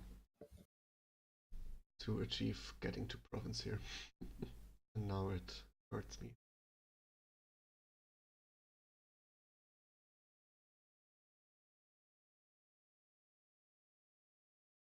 Okay, that's not that bad either. Envious. Don't gold only make one. Suppose you don't have silver and gold at your hand.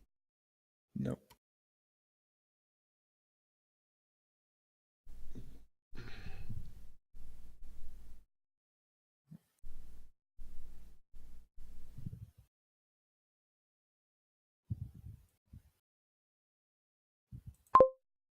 Trash is a fool. Now Yeah. it's my turn to get the fool. This one. It's fine.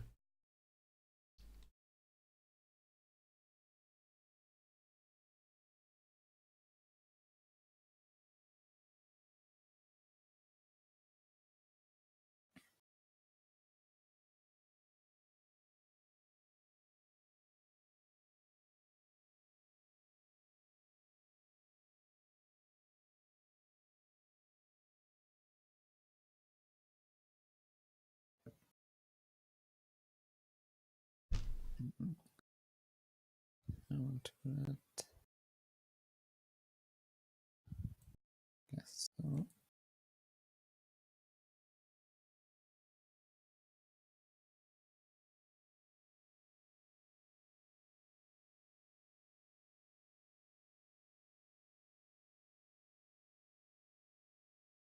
So many questions.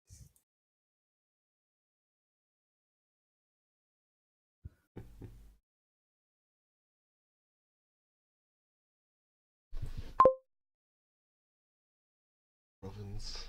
Okay.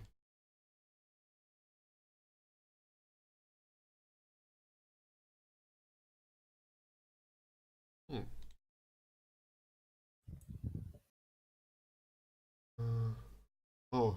Okay. Oh, you can. I didn't. Oh, I I forgot didn't that. have to buy the fool.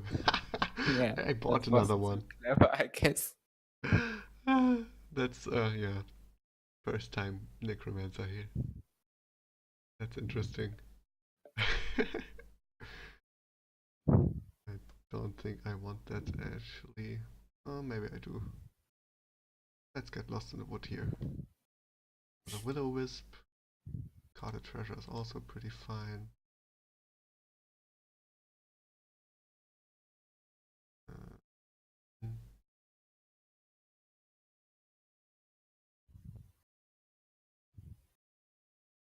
Give me plus buy.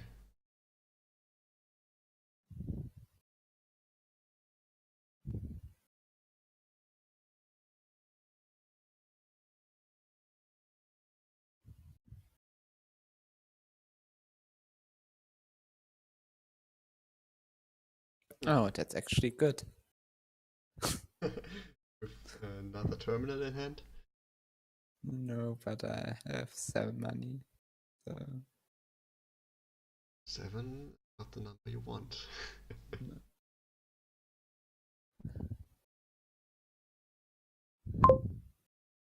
8.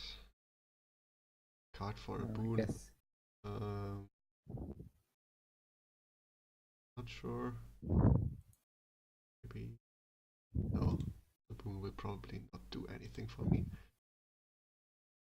want to keep my treasure, that's good. I think that's a case for the zombie apprentice here. The Faithful Hound wasn't the best thing in the world. Also the fool later.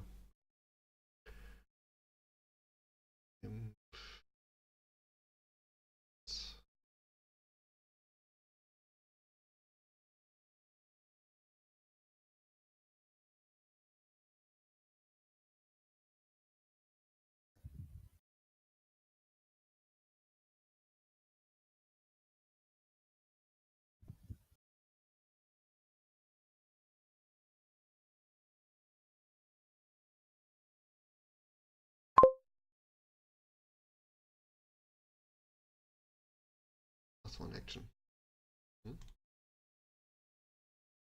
Top decks. I know what happens when I Mason this. Yeah, probably don't want to do it. Probably not. Not that useful.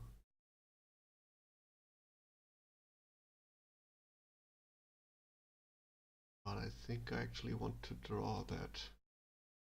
Okay, that can stay there. Oh, great. +1 card. Now I drew it. That bad. Ghost Town.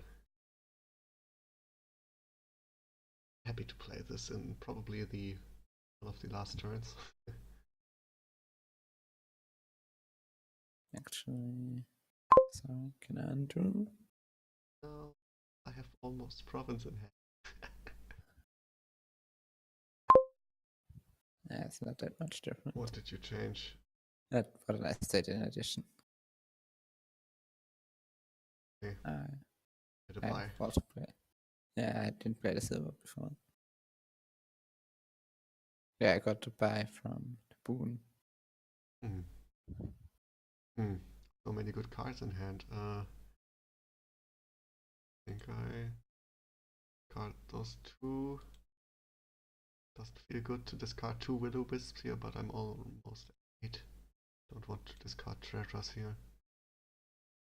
Oh, I don't get there. I got there, okay. Yeah, didn't believe you anyway.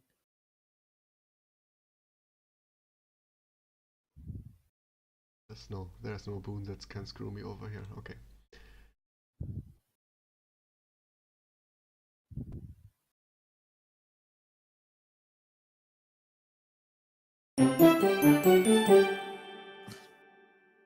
Oh yeah, pretty interesting game with the full Necromancer synergy. Yeah, I shouldn't have done that. Pretty money-ish game also. Yeah.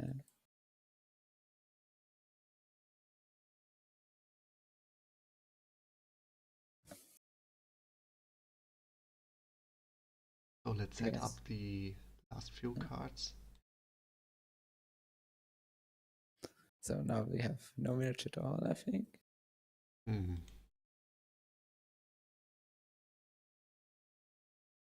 But there's so many cards. Well, Pixie can theoretically be a village.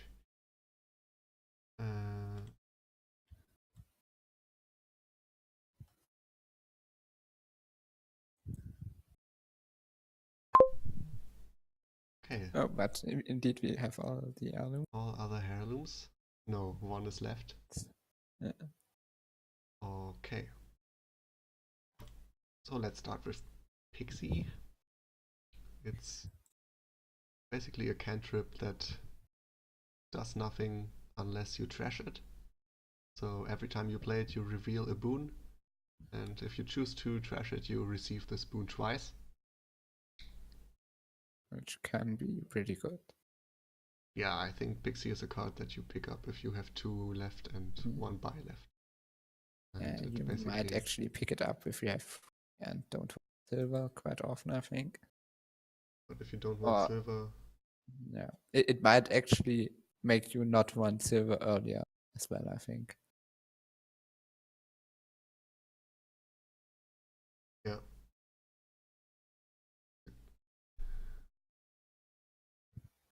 It's a nice card that, yeah, I don't think it's ever the centerpiece of your strategy. No.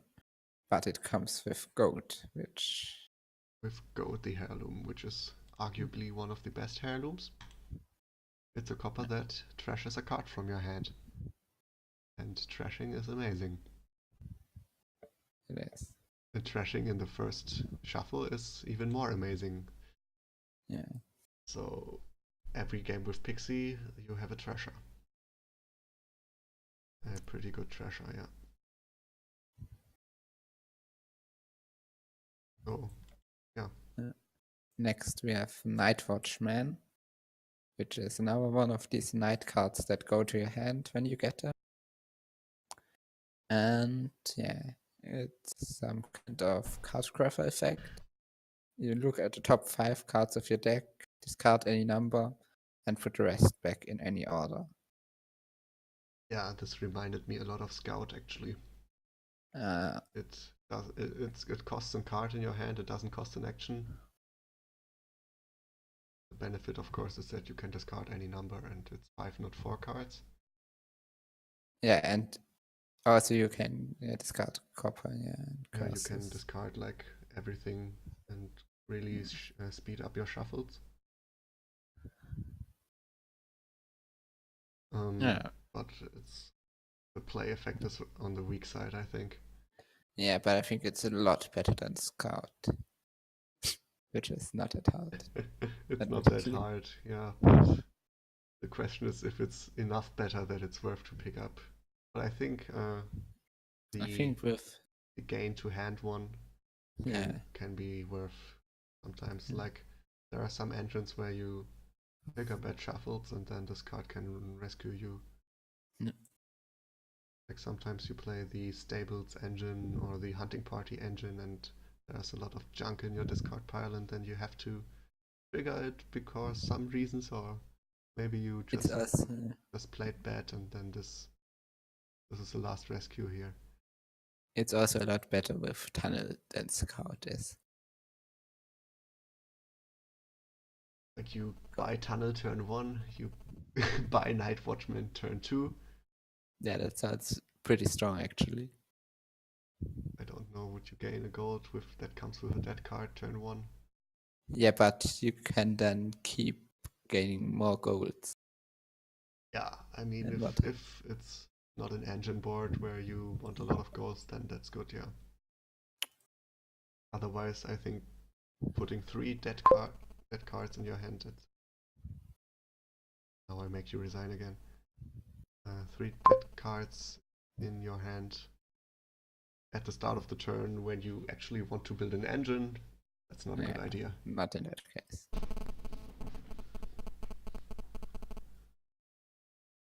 Yeah, the next one is Secret Cave, which is a duration card, just a normal action duration, like we know them from Seaside. Plus 1 card, plus 1 action. You may discard 3 cards. If you did that at the start of your next turn, you get plus 3 coins. And it comes with the Heirloom Magic Lamp. Yeah. Actually, I think I got so excited about the Magic Lamp I read that I totally forgot what Secret Cave does. Magic Lamp is one of the cooler heirlooms. I think Magic Lamp and Haunted Mirror have to battle for that title. It's a copper that when you play this, it's a bit complicated. If you have at least 6 cards that you have at exactly 1 copy of in play, trash this and gain 3 wishes from their pile. So gaining 3 wishes is amazing. Really amazing. Yeah. It's also thematic. But getting 6 cards in play exactly once. I mean, at least you can really get also more than 6 cards. Yeah. And I think on this board, actually, with 4 heirlooms, that's easy. Oh yeah, that's true. But if you play random boards, on turn 3. If you play random boards, you will usually not have more than 1 or 2 heirlooms. Here it's easy. I think it's still not easy, I think. What's still not easy? Yeah, I don't think it's easy. I mean, you have to draw some cards, like basically. Yeah. And but you still need to do a bit. Don't get it. You play a pixie, you draw some cards, you play 3 heirlooms, you play 1 copper, and then you have it. So I think it's easy here. Okay, but also it's nice that the thematic of you rub on the lamp and there comes a genie granting you 3 wishes. That's awesome. Yeah, but let's go back to Secret Cave. Yeah, this looks pretty bad, I think. I think it's okay. It doesn't hurt you when you play it, you don't have to discard, but sometimes in the early game you have like 2 estates and a copper in your hand and you don't actually want to purchase anything with that, and then you can buff up your next turn to get to an important 7 or 6 or so. Inheritance comes to my mind. Yeah, okay, yeah, that's actually it's yeah, it's good for getting to something big early. Yeah, also something like trade maybe, because sometimes with trade you have the problem you have to play those coppers, you can't trade them. And this way you only have to play 2 coppers, then you can trade an estate and a copper or so. So yeah, don't think it's too bad of a card. No, actually, now I think about it, it might be quite good Also, sometimes. when you have an engine going, you usually have some green cards at the end that don't do anything. And this way you can get at least some payload out of them. Yeah. So yeah, fine card. Yeah. Play with the magic lamp. It's also a card that helps the magic lamp. You usually don't want too many of them. Like 1 or 2 is the most usually that's useful for you. Otherwise they are not all that useful, and then they also stay in play for the next turn. So that's 1 unique usually. Can help.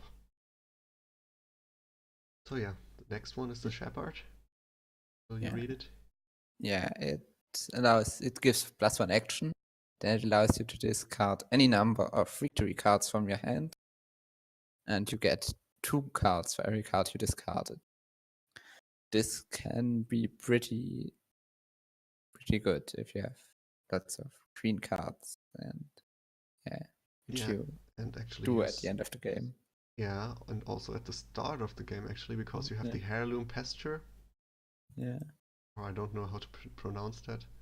I think that's right. Which is a treasure victory hybrid. Yeah. It's worth 1 victory point for every estate you have, so at the start of the game it's worth 3 points. Can be more, but I don't think that's relevant most of the time. Yeah, but sometimes it is. Yeah, sometimes every point matters, and then estates are basically worth 2 points when you keep the pasture. Don't think it's that important that you don't want to trash it most of the time. It's fine. Fine to trash this card. Yeah. Like you want to trash estates, you want to trash coppers, and then you want to trash this one too. Yeah. But if there's something like Silk Road, I'm not sure whether it's not really strong to just go for Shepherd and Silk Road and Estate. Yeah, sure. If there's Silk Road, you don't trash copper, so you don't trash pasture. Yeah. Silk Road slog status, yeah. Yeah, so Shepherd has a decent chance to collide with at least 1 card in the early game, and then it's already a laboratory, basically. Yeah. Unless you discard pasture, where you have to sacrifice 1 coin then. Yeah. But it's not that unlikely that you get to discard 2 cards with it, which then is really good. Then it's really, really good. Speeds your shuffles up. And yeah, some engines just go crazy with Shepherd. You discard 5 victory cards and draw another Shepherd, more victory cards with that, and you draw your deck just like that. Yeah. So this can get really, really good. It's also reminded me of Crossroads, where you don't have to discard the victory cards, but you also don't draw that much cards with it. Yeah, but I think Shepherd is a lot easier to. Yeah, Shepherd already doesn't hurt when it's only 1 victory card, and yeah, Crossroads is a bad village then. Well, it's a good village the first time you play it, but if you have more than 1 Crossroads in hand, then it's bad.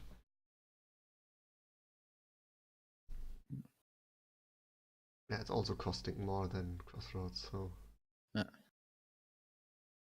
no wonder it's good.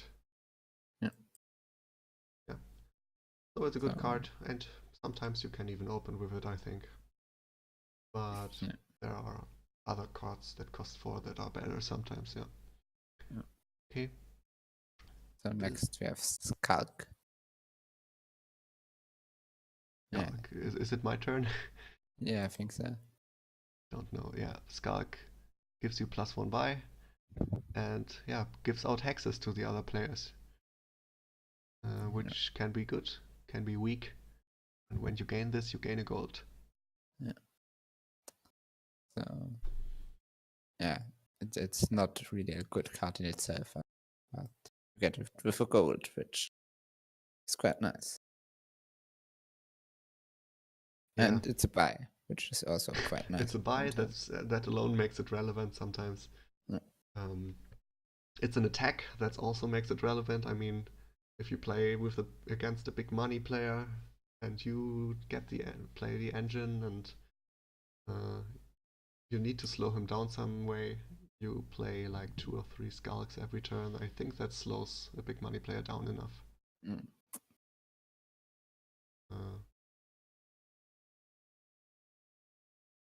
Especially since some of the boons, like one, I think it's diluted, or is it envious, where your gold and silver does nothing. Yeah, that's pretty mean if you're playing money. That can kill the turn of the big money player, yeah. Next, do you want to say more about it? Yeah, I mean, sometimes you just want it for the gold, right? Yeah. And sometimes you want it for the gold, and then you get a changeling instead. Right, that's what I mentioned from changeling. Those two will not come out all that together. Okay, on to Puka. Yeah, Puka. Puka allows you to trash treasure from your hand, and if you do, you get 4 cards. And it says that it can't trash cursed gold, which is the heirloom that comes with it. And cursed gold is a gold, but when you play it, you gain a curse. So, yeah. Yeah, Puka allows for some really crazy openings. If you don't mind the curse too much. Yeah. And yeah, +4 cards is really good. Yeah. But +4 cards on a terminal card Yes. Yeah. and dangerous. Yeah. Let's put it that way. I mean, if you don't have the village before, yeah, you can draw your actions dead. Yeah. That can hurt. But it can also be really amazing. Yeah. When I played with cursed gold during the previews, I think I played it very often. I think our people don't play it as often. What's your stance on that? It really depends if there are expensive cards that you want and if there's trashing. I think if there's strong enough trashing, you can play it more often. If there isn't, then you should think twice about it. Yeah. And I don't really like to play it more than once in the early game, usually. Okay. If there's no trashing. Okay, if there's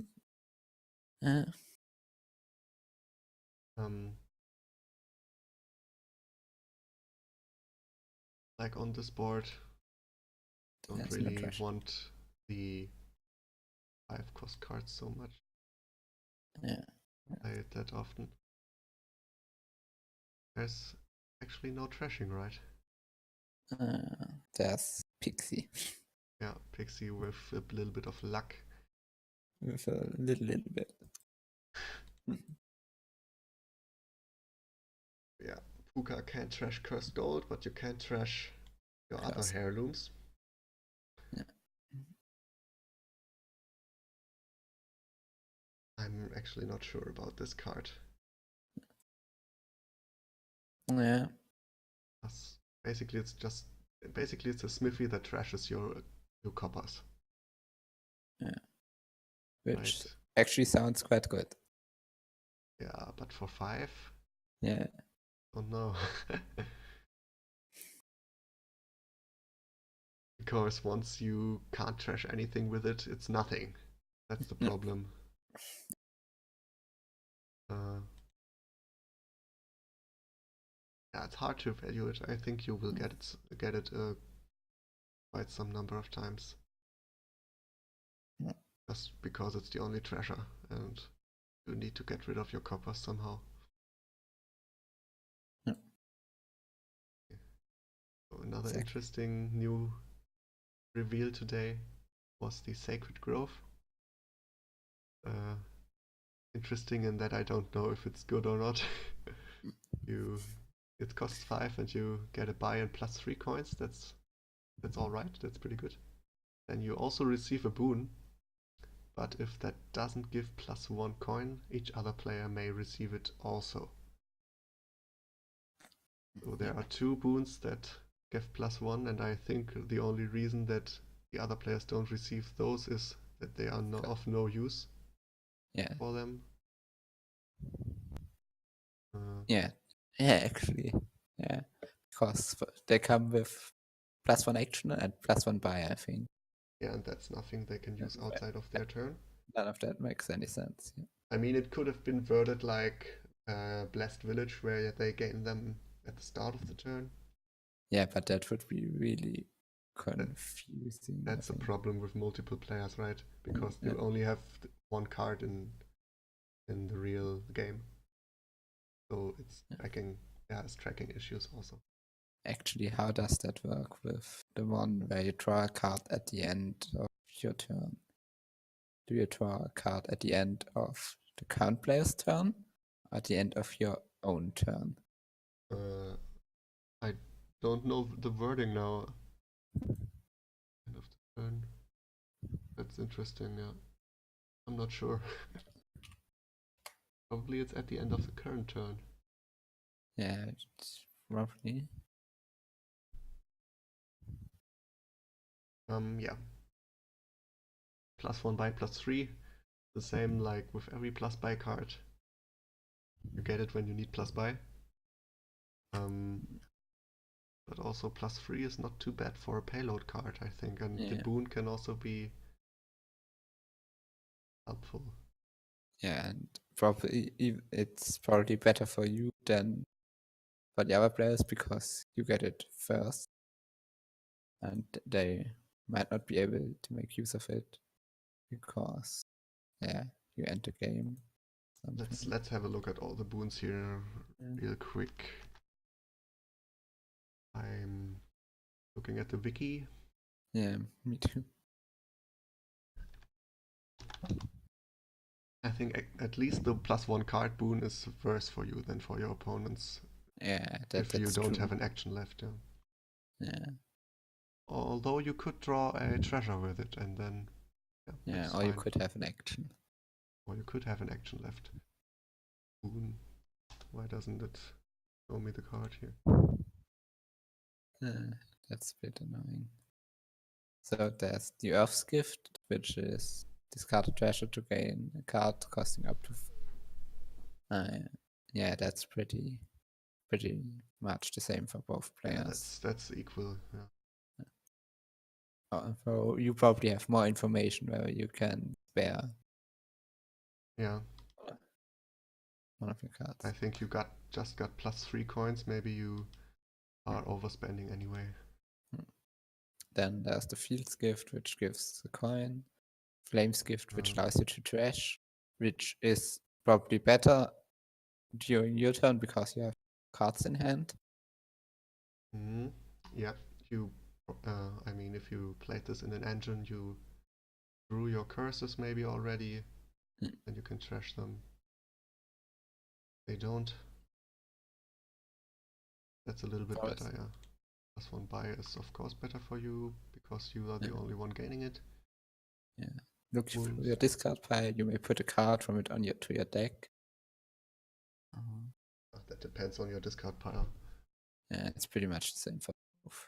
Pretty equal, yeah. And a silver is equal. Yeah. River. It's Yep. +1 card at the end of this turn. turn. Okay, yeah, that also handles the tracking issue. Yeah. Yeah. That's probably the reason it's worded that way. Yeah. Just +1 card. Those two are the same for the other players. Yeah, well, I think the +1 card at the end of the turn is a little bit better for the other players, just because they are the first one getting the benefit. Yeah, okay, yeah. Yeah. So maybe it's the last turn of the game, so then they can end it that way. Card 3 to gain a gold is probably better for you. So Yeah, if your hand because is already big. discarding 3 cards from a hand of just 5 is probably not something you want to do. That hurts, yeah. Yeah. Look at 4 cards of your deck is mostly equal. Yeah. Although you get to set up your next turn and they only get to set up what they draw. Yeah, it depends on what kind of decks you're playing. So if you're planning to play Smithy, pretty good if you can set what you draw with the Smithy. So gain a Will-O-Wisp is equal unless there are only one Will-O-Wisp left. Yeah. And plus to cut discard 2 cards is probably it's probably better for the others. Better for the others, yeah. Alright. Yeah. Can also trigger bad shuffles for you. Yeah, so I guess overall it's pretty much I guess with the two that are only good for you, I guess it's a bit better for you than for the others, but not that much. Yeah. So yeah, it's an okay terminal card that gives you money. It's better than Harvest. That's the comparison I thought as well, because Harvest usually gives 3 to 4 if it's good, and that's all it does. Cycles a bit. And this also gives a buy and has the potential to trash a card, to be +4, +2 buys, +1 action actually even, so it can be non-terminal. That's great. Okay, then we have Tormentor.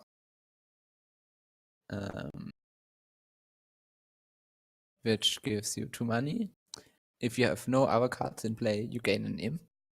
And otherwise, each other player receives a hex. That's good. I mean, imps are good.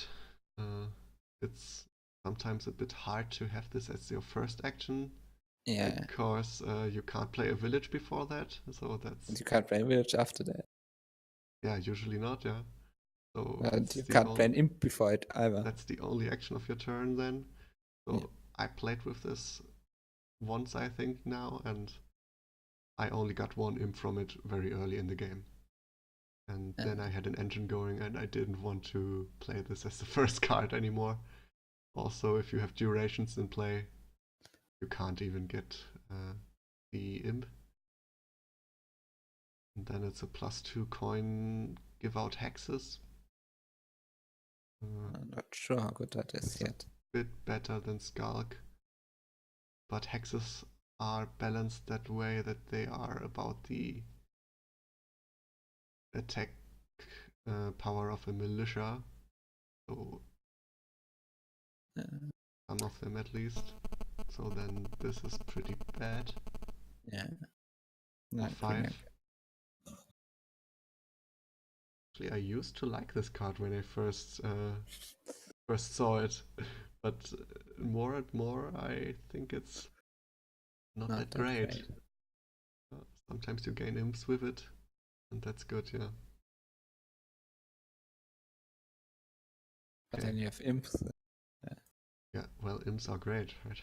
Yeah, but they don't work very well with Tormentor. Well, they work okay-ish, I think. You can at least play it and have a militia kind of effect. Attack.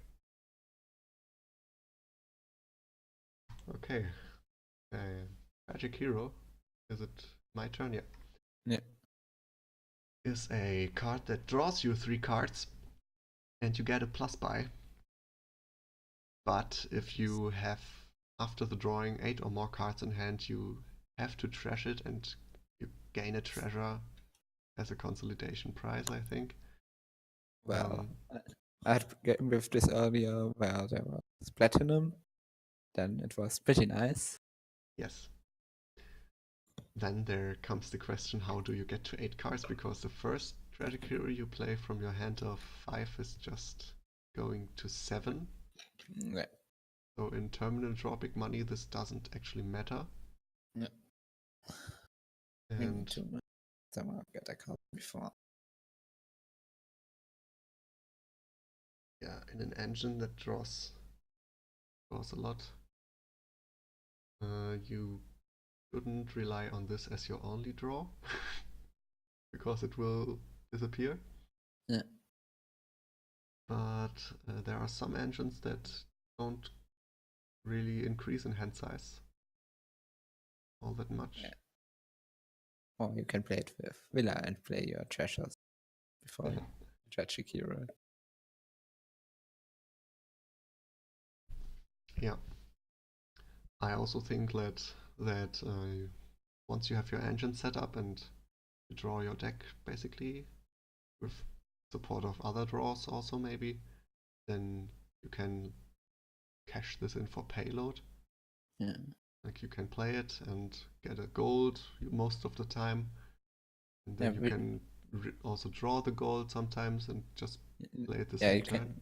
I think it's really, really good that you can sometimes draw the treasure you gained in the same turn. Yeah, that makes it quite good. I think sometimes you can use this trashing thing to your advantage. Yeah. But you also have to be careful to not trash too many of them as if it's your only draw. Yeah. So a village smithy only engine with this as your smithy is not going to work. Yeah. It will quickly be a big money game then. Big money village deck. Yeah, but we still have one of those Tragic Heroes. You keep one of them. Oh, actually, you don't. If you do you? Yeah, you keep the first one you play each turn. Yeah. If there's no other hand size increasing, then you keep at least one. Okay, so last we have Raider, which is a night card, which forces every other player to discard a copy of a card that you have in play, if they have at least 5 cards in hand. And then it gives you free money at the start of your next turn. Yeah, I think this is one of the worst cards from Nocturne. Do you agree? I don't think so. I liked it when doing the previews. I think I got it quite often.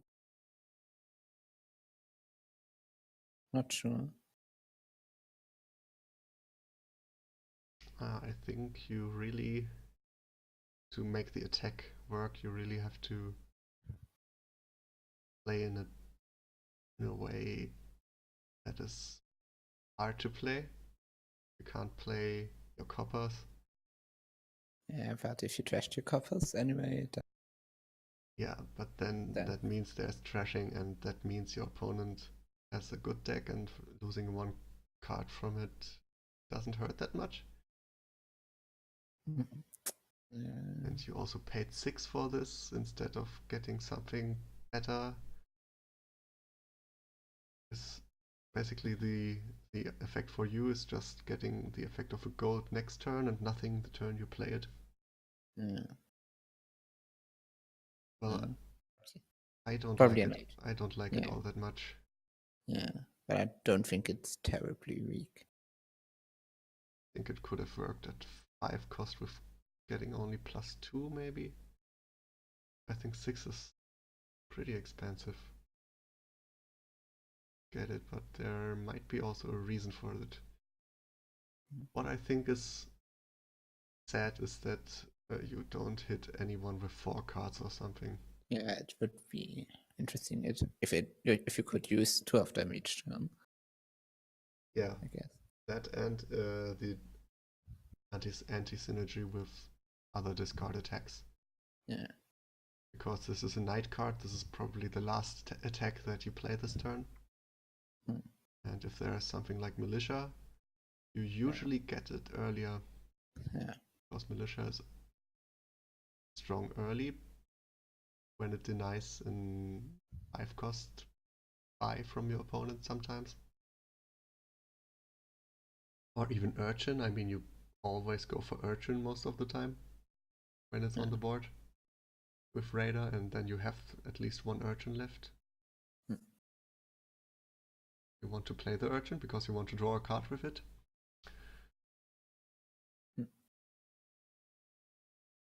Yeah, you shouldn't get it with our discard attacks. Okay, but it's good at shutting down big money. Like you play gold and silver, no copper, then you play this, and it's really hard for a big money player to get a province. Okay. Let's start, I guess. Yeah. Now, already the question. If I want to get a 6 cost card or 5 cost card here.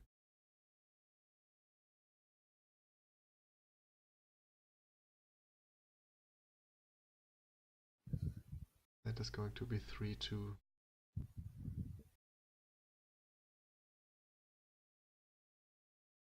Is there any gold gaining here? Yeah, Skulk. But as we said, no village that makes this. There's also Tragic Hero for gold gaining.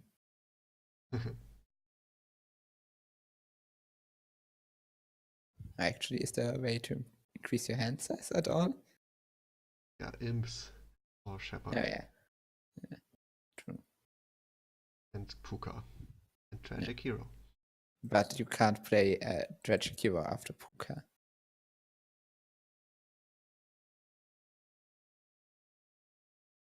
Oh man. Because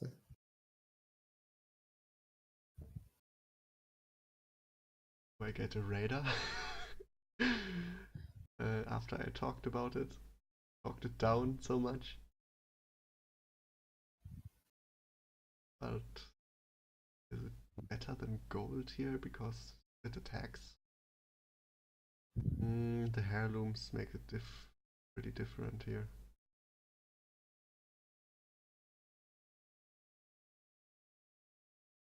And let's get a Tormentor. Oh, we have Trashing. Ha! The goat. oh, yeah, that's that. So the curses can be dealt with. Yeah.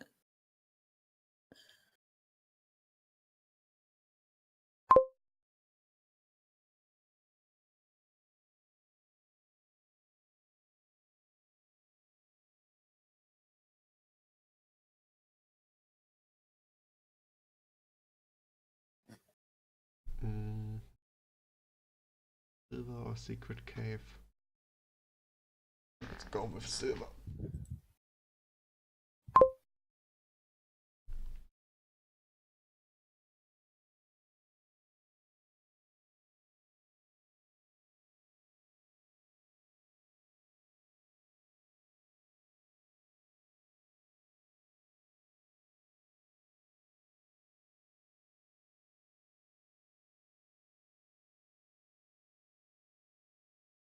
Pretty good Shepherd opening. Now the question is, how many estates do you want to trash with gold? No.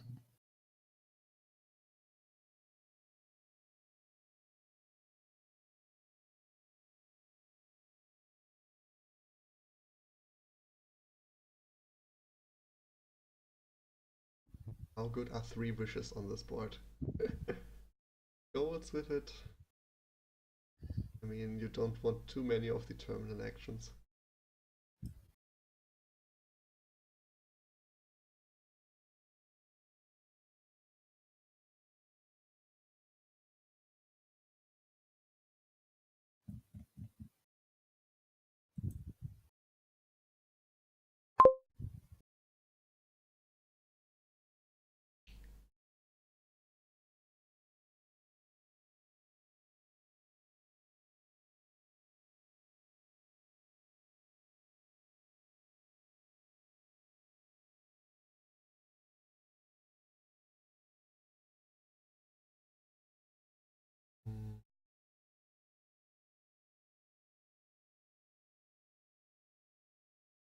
again or gold?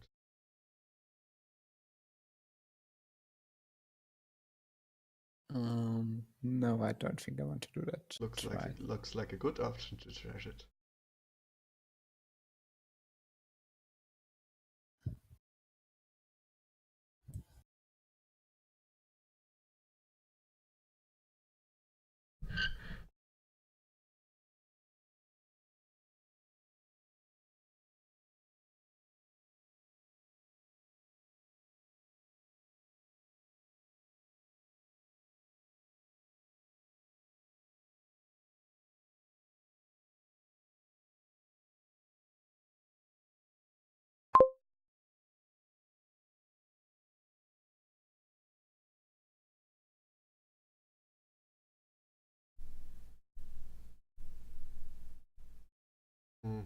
That does it.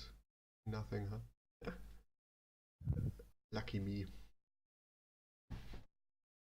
That's one thing I don't really like about the hexes. They are so unbalanced. Some of them do nothing and some can hurt really much. And yeah, they can be the tipping point. Whoever gets the worst hexes loses.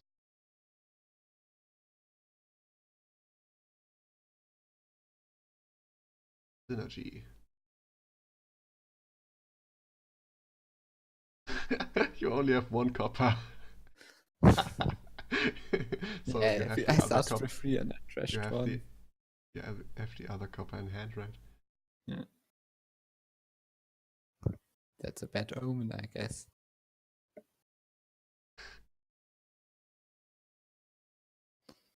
Only 4 different cards. Unfortunate.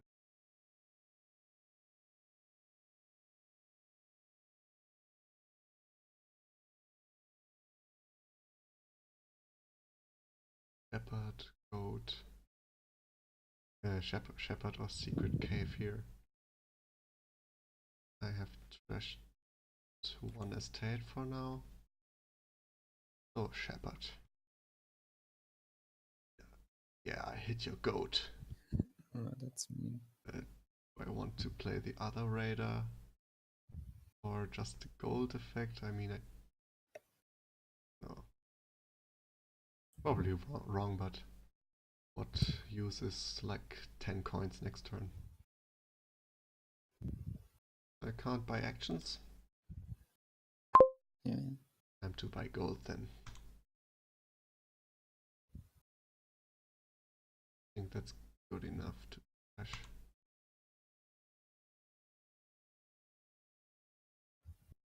Miserable. That's also interesting hex that does actually nothing for the whole game other than reducing your victory points by 2. That's one we haven't even talked about yet.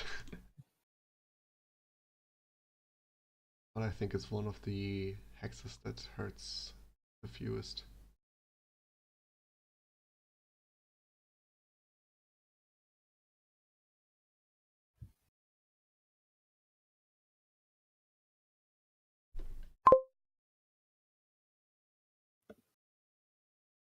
Oh, that's a where's my plus buy?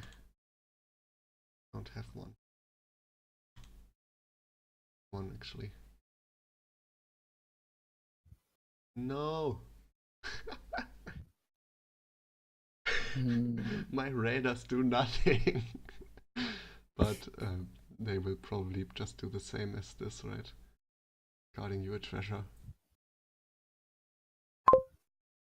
Magic lamp. I'm probably not seeing that. Oh, I actually can get to magic lamp here. That's good for you. So 1, 2, 3, 4, 5. That's really good for me. Oh, 3 wishes. I thought it would be easier to get there.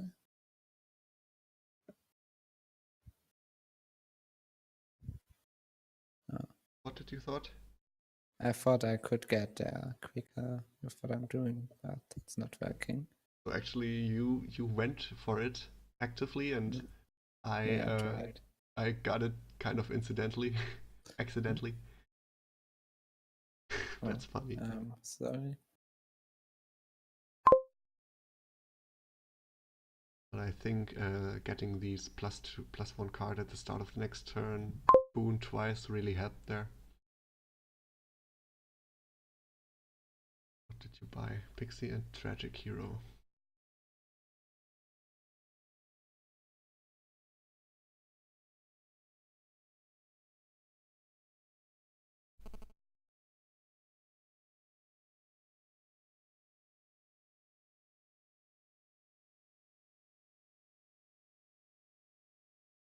Okay, so I need.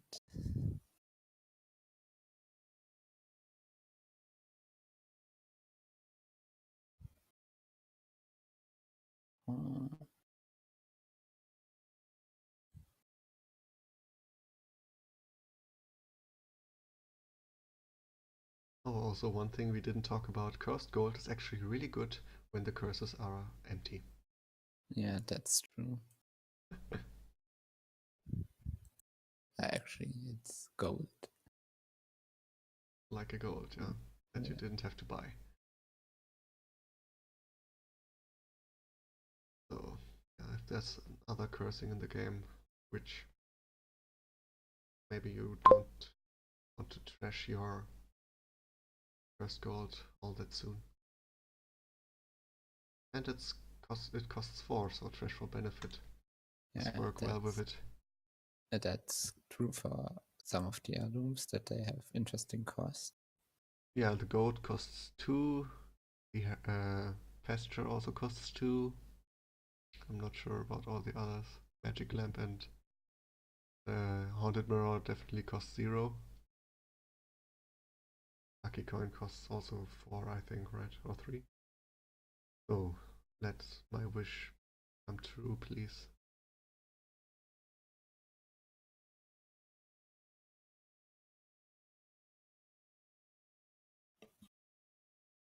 Okay.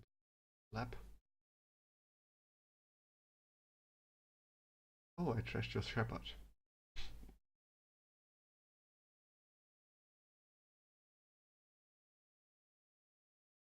Pretty aggressively gaining curses here. But I also have 4 provinces. Yeah, that's pretty good.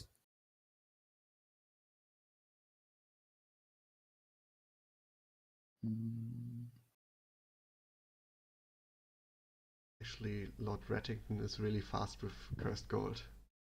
For the first few provinces. He just plays cursed gold every time. And yeah, really quick 3 provinces also. After that, he slows down.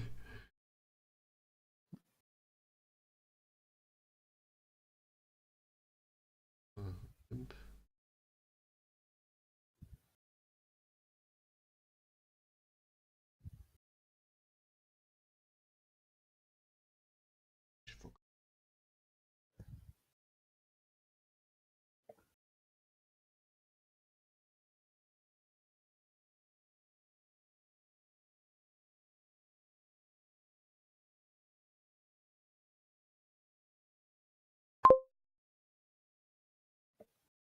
Card. Night's Watchman. Carded only 1 copper, so your next hand is likely pretty good. No. Going to buy I this think it's very one. much.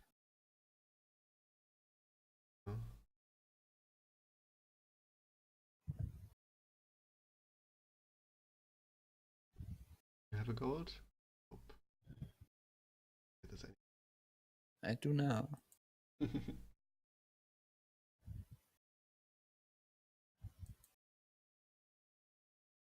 Okay, so I'm not sure yet how I win. But like something. I'm not sure how you can Oh, win yeah, this. Yeah, true. I have +6 already. I have Shepherd with I 3 guess that victory would win, right? cards. That's pretty hex.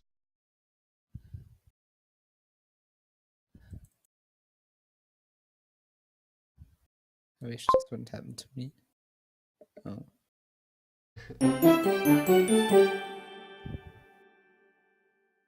yeah, interesting. Yeah. Like, this was pretty uneven. Yeah.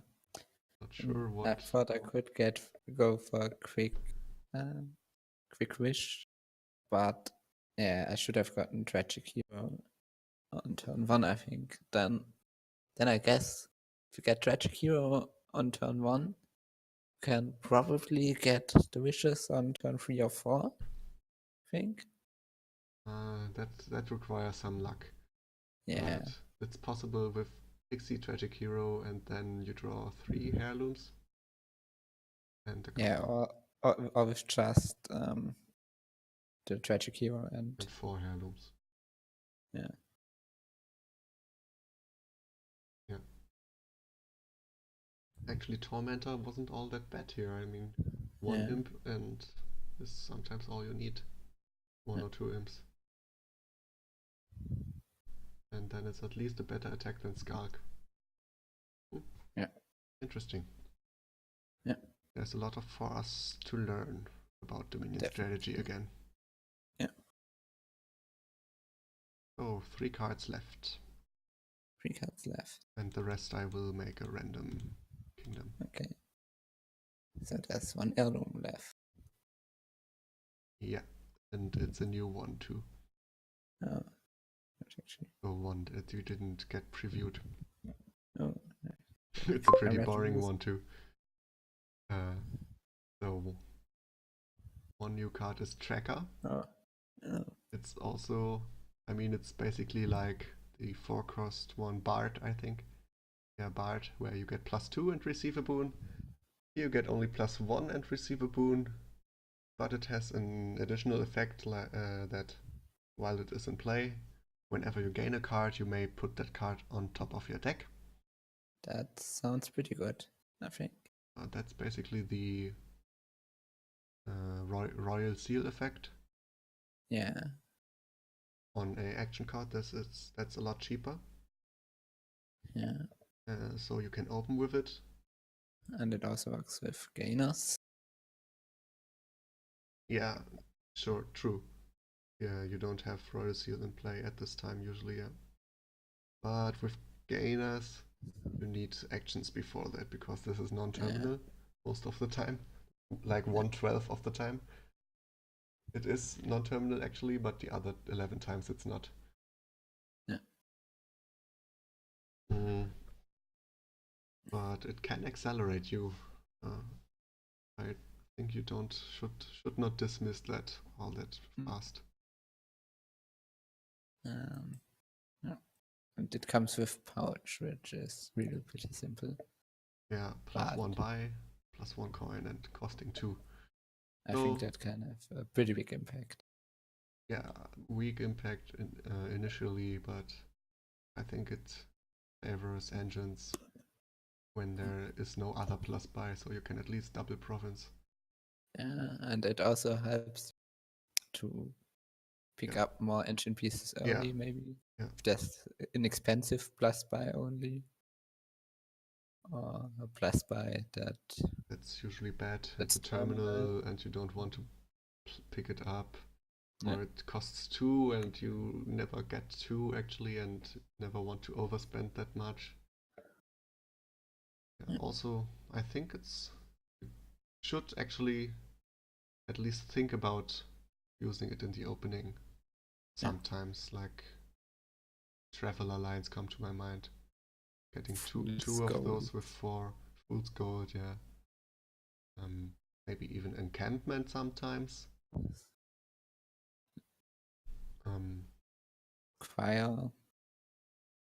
Choirs? Yeah, if you have trashing. Like Squire Advance.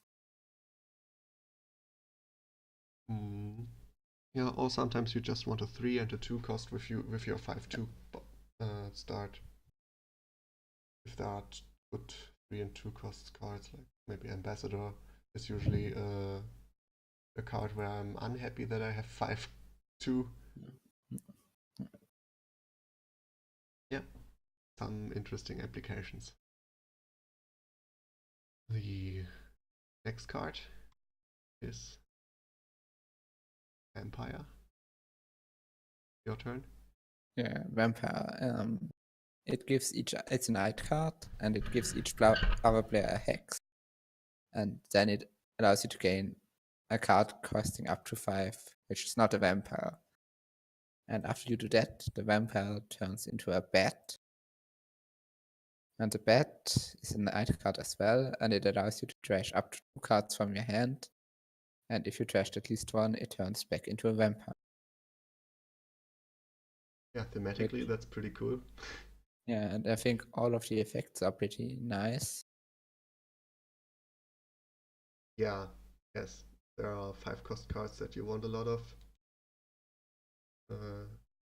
Pick maybe Vampire up first.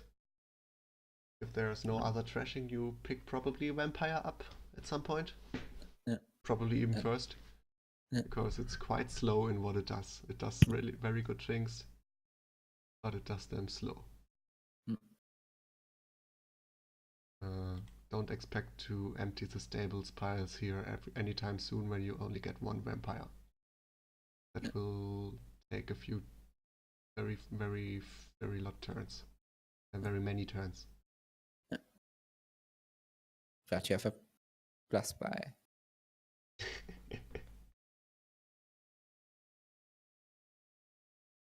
And with bats, you have to at least trash one thing to even get back to the vampire.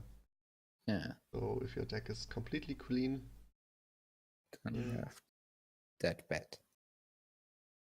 I mean, you can trash maybe your other bats with it and at least get 1 more vampire use. Yeah. Or you have to pick something up with plus buy, just a copper or so. Yeah, that's what you have a pouch for. Yes.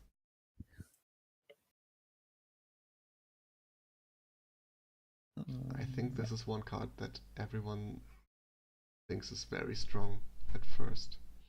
Yeah. And probably it is, but I think it's a little bit worse than everyone thinks. I'm not sure. We'll see. It does so many things that's really hard to judge, I guess. Yeah. Okay, and the last card from the new Nocturne expansion is Werewolf. This is the only action knight hybrid that we have here, and it's when you play it in the action phase, it's a smithy. It draws 3 cards.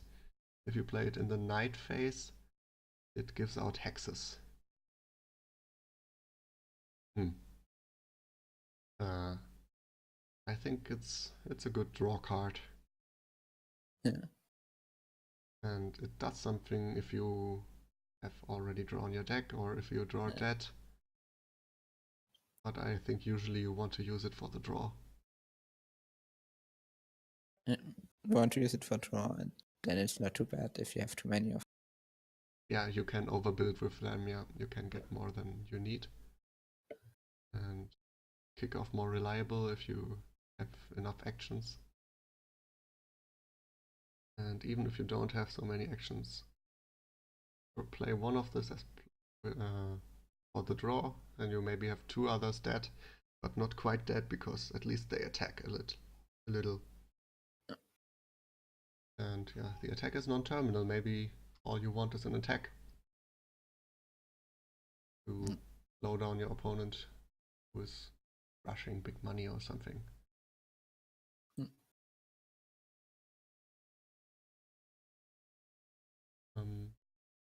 That's all there is.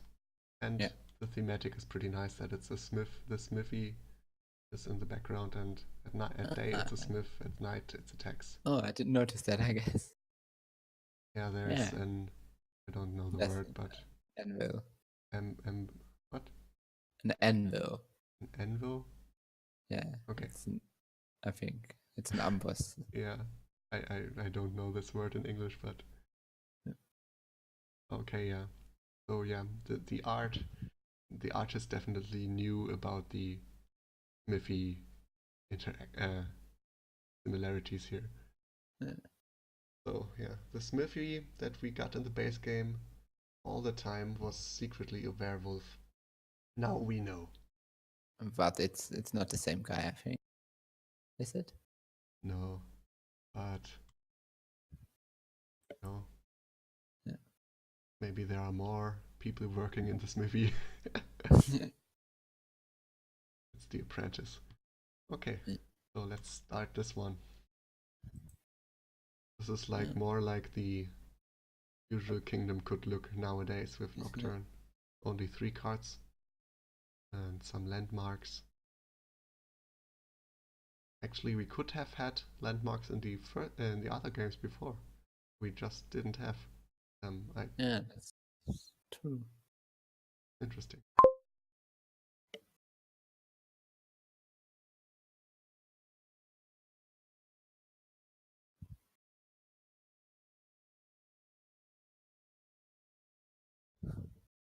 Let's get some more Nocturne cards. Open tracker. But actually, I guess most of the Nocturne cards can't be in the black market. Because so many of them come with something else. Yeah, at least we have boons and hexes already out, so they can. That's true.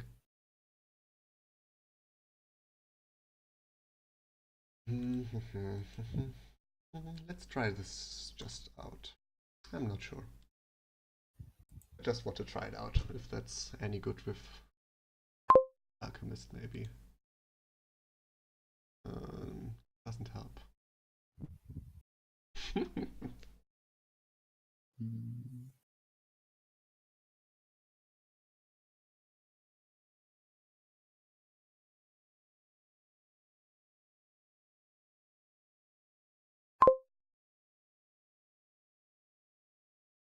No, that's not that great.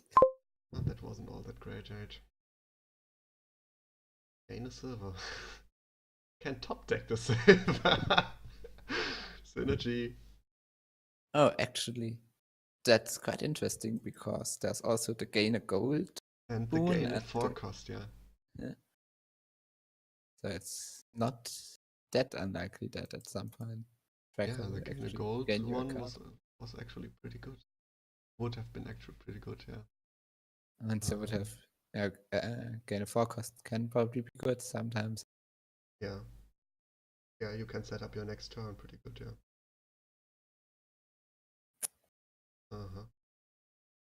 Ghost Town. Yeah, just want that.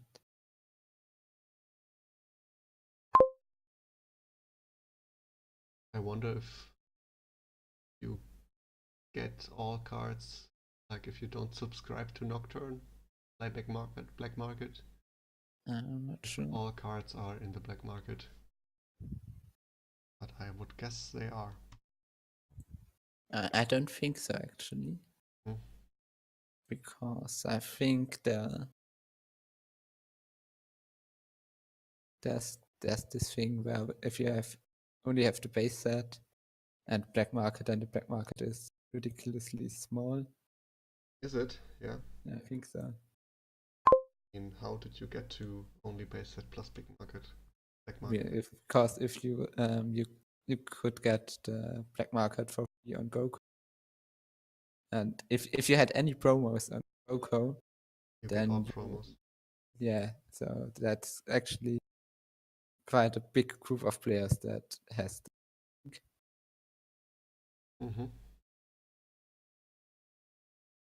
I mean, there also were some players who also only had like 3 cards from free expansions on Goku. Yeah, but I think they didn't get anything. Like Horde, Nobles also.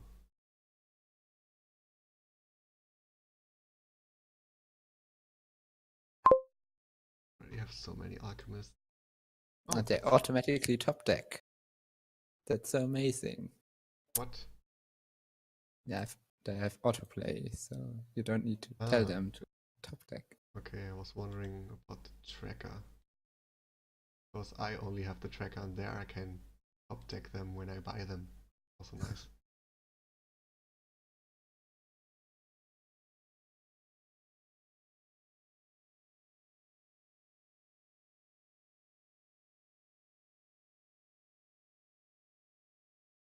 What? Don't have a tracker in play. Let's do this always top deck thing. It sounds great. Okay, I need to get a witch. Oh, you mean for the alchemist?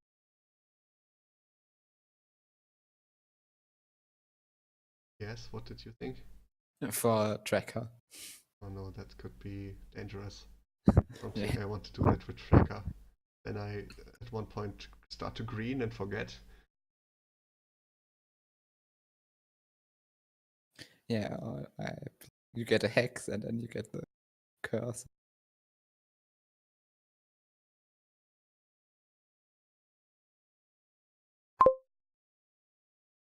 Also get tracker. Oh, that's actually really nice. My +1 card drew me the vampire. That's nice indeed.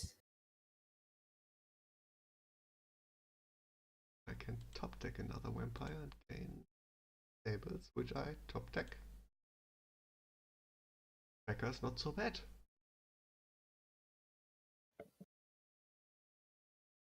If I don't miss 3 potion first turn, I think I'm quite good shape.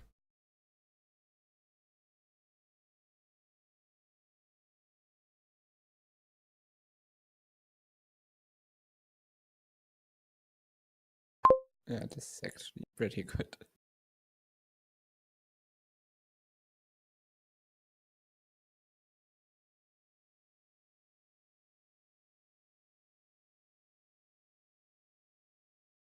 Oh, interesting. I don't have 8.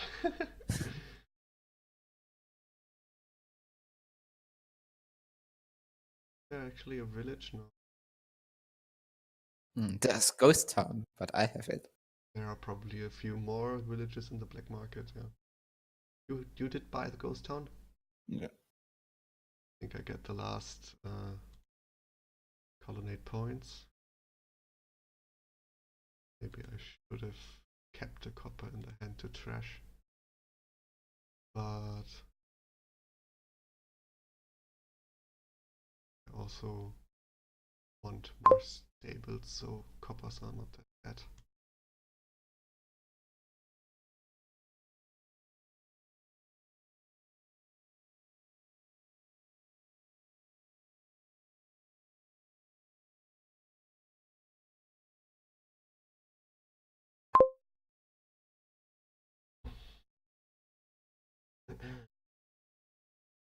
Will-o-wisp, top deck.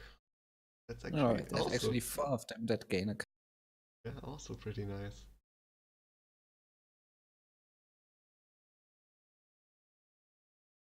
This is a lot better. Then we first at the first view, yeah. And I guess the spot helps it quite a bit. What helps it? This board? Yeah. Mm-hmm. Sure. But I mean, everything you buy, you usually want to play as soon as possible. So that's I think the biggest problem with Royal Seal was that it's so expensive. Can't get it early enough. And then there are so many other good 5 costs that you want.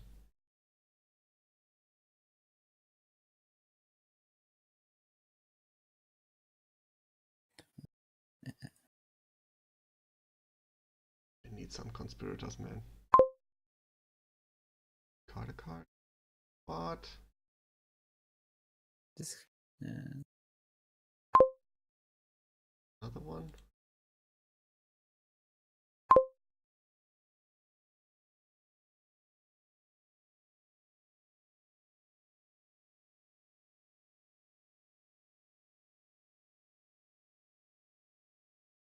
Oh, thank you. Ghost ship. The village. But ghost ship. Ghost ship is pretty nice. Yeah, not that. Oh, okay. Not doing all that much versus. But you don't have a tracker. Don't have tracker right now. Get enough.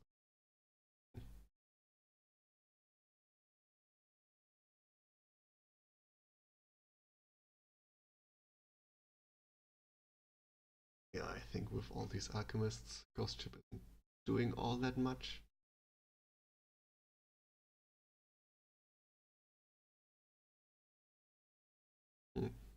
Replace is also pretty good. Is it? I mean, you can also pick up Wild Hunt if you want. That seems like a worse werewolf. I could have gotten David, but I was considering.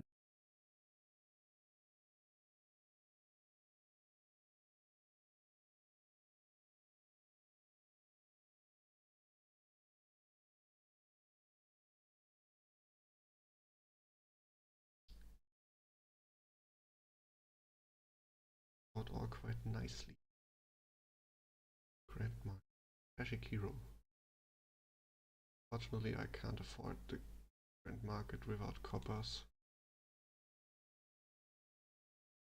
Also, I should have played Tracker first.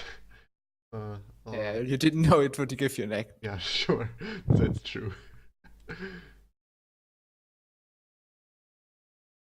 Okay, but you knew that you would have one action left. Yeah. Oh, I only have one buy. Oh, I'm so bad.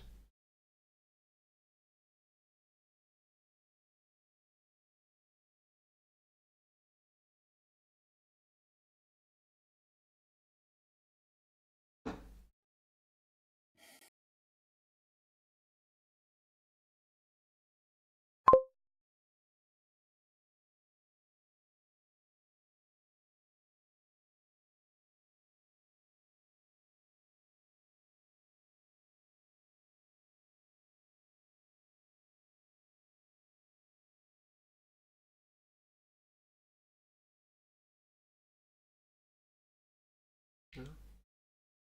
This comes together pretty nicely.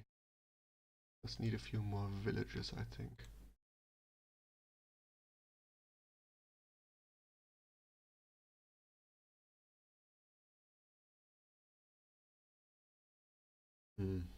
Tactician is a village. Tactician Black Market. It's actually. But with night cards. No, no, no.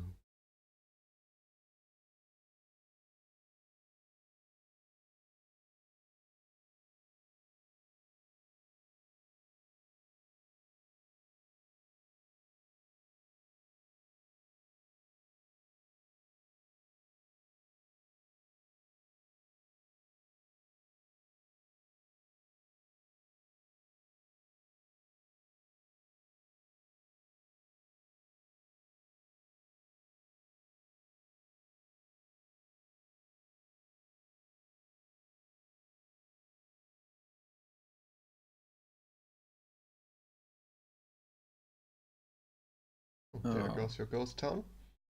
No other night card in supply. It's hard. Also no duration. Yeah. So if this one would have hit Vampire, it also hurts.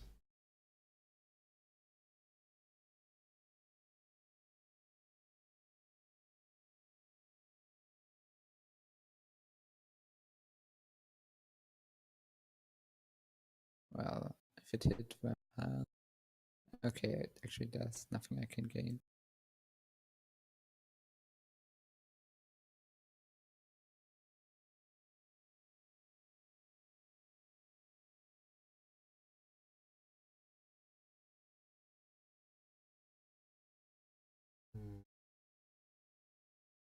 Why do you have 9 VP?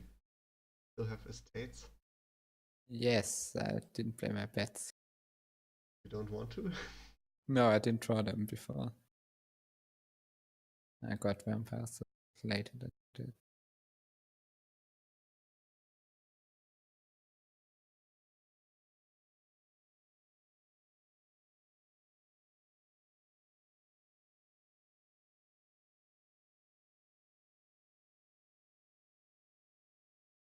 I have 5 or 6 alchemists.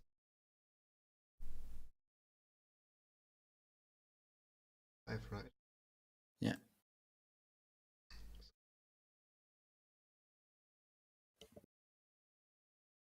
Sure it does now, I think.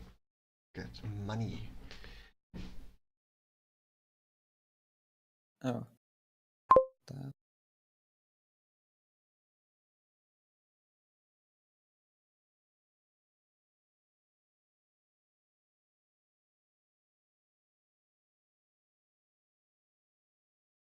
Don't.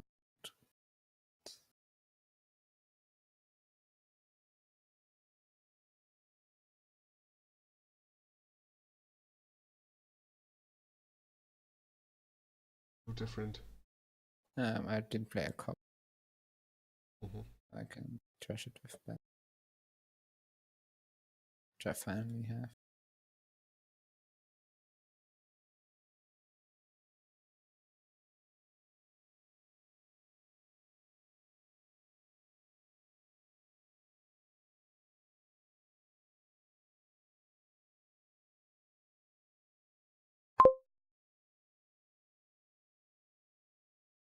Mhm.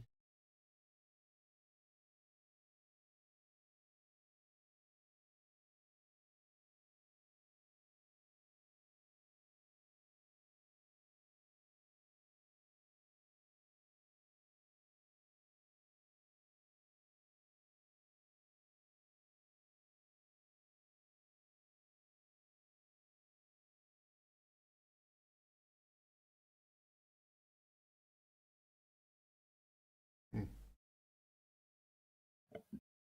That amazing?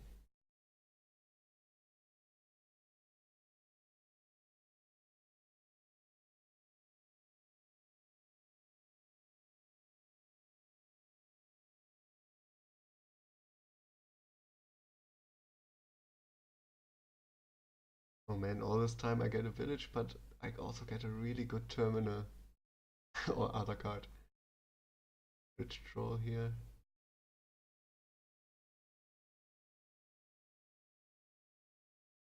Just unfortunately I didn't get this with the first black market. Then I could have played it also.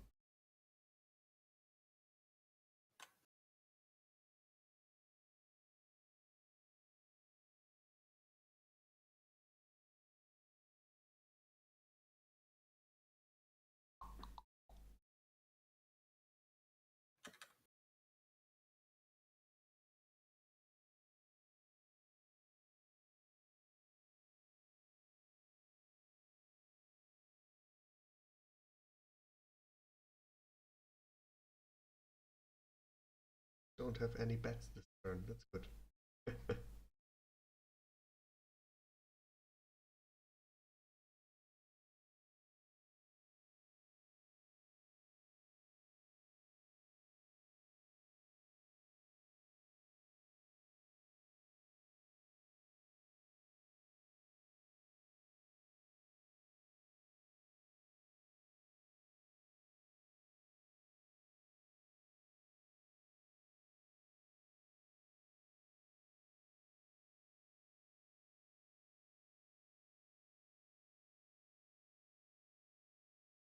Actually.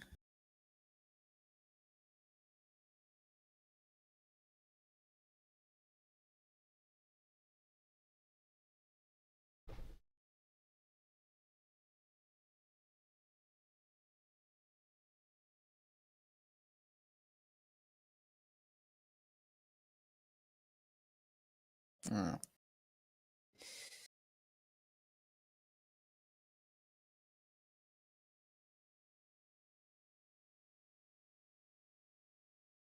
Yeah.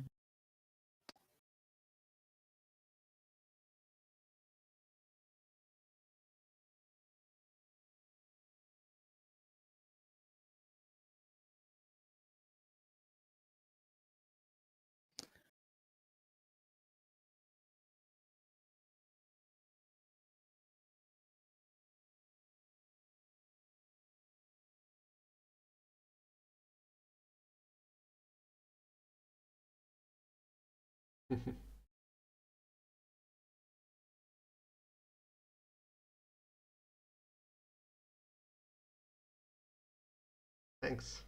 I was running out of stuff to trash with my bet.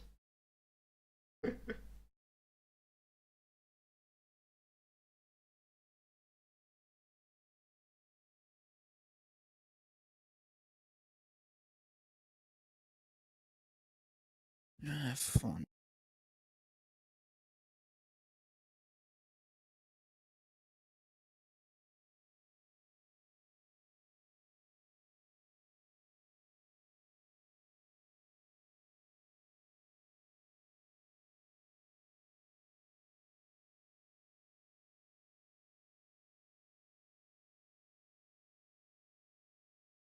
Three. Quite good for you. Oh, it's envious. It would have been awesome if you got Good. yeah. Well, then I would just green. Yeah. We need to green anyway, I guess. Yeah. Yeah, you really emptied the piles here. Yeah. I mean, I probably should have taken this. Yeah, I could have ended it, but since I was player one, I would have lost. oh right, If I was really? player two, I would have done it, yeah. Even with, I mean, if you knew I was getting misery, would you then have won? Actually, yes, I would. Yeah. Okay. But then, yeah, should I have tried that somehow? Actually, could I? No, I couldn't have. She would hit me.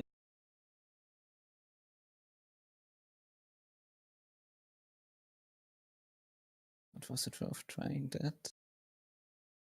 Sure.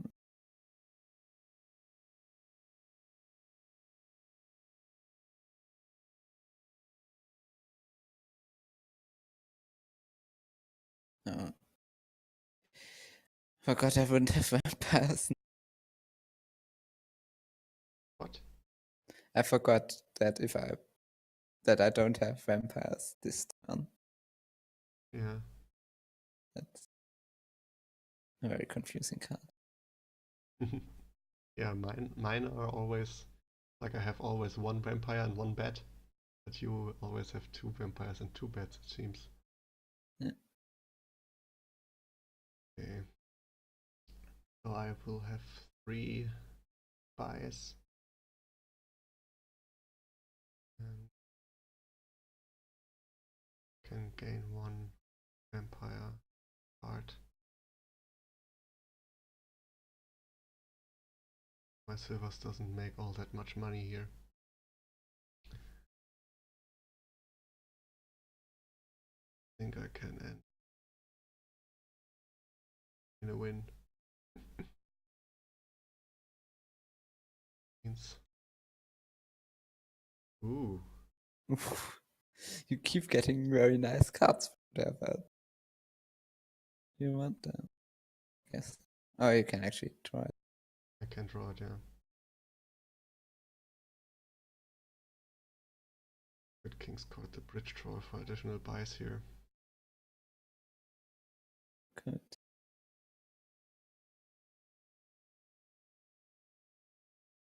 But I don't have really all that much money. And Well, then you don't need much money if you have bridge troll.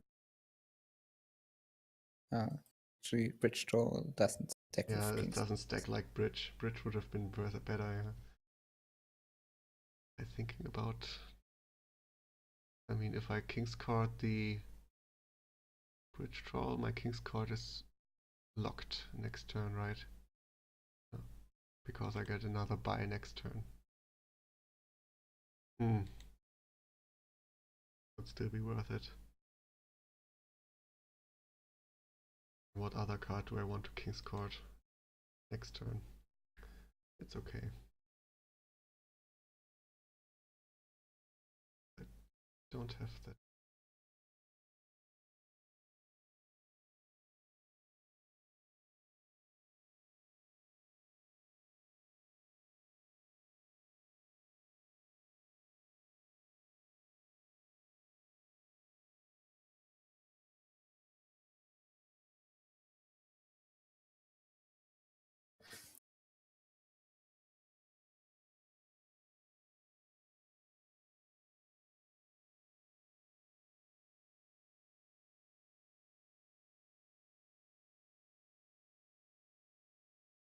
What's that thing I have?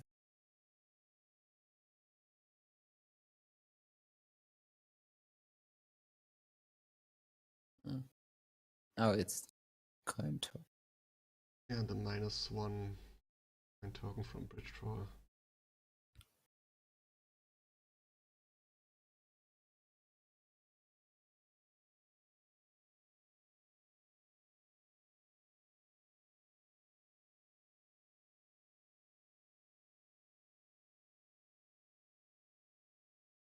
Oh shit! Okay, but I'm stupid. Finished? No, I couldn't. Could I? Oh.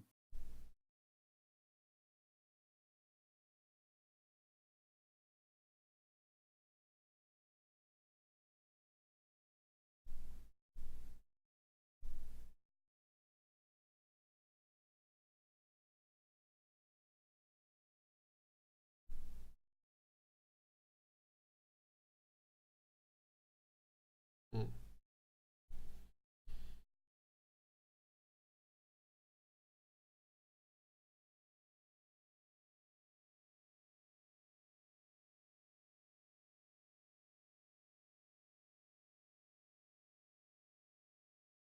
Oh. Should have autoplay to always play potion. If you have. This is possible? I don't think. No. But if you autoplay treasures, you play your potion with it. No buys opens. Bad.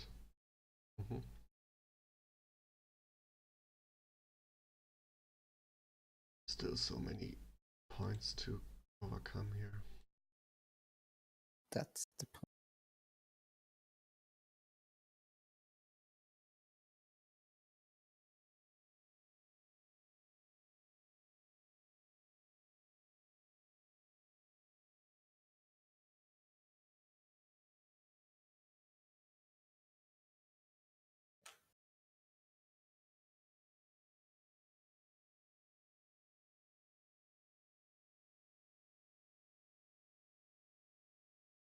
Ooh. Oh, my deck? I don't know. Looks like it. Oh, I do. Barely. Well, Actually, you're missing a copper. Yeah, 1 copper left, but that's fine. Better than 1 potion left. Unless I can end it now. 2 actions. I guess you can end it. The question is whether you can win.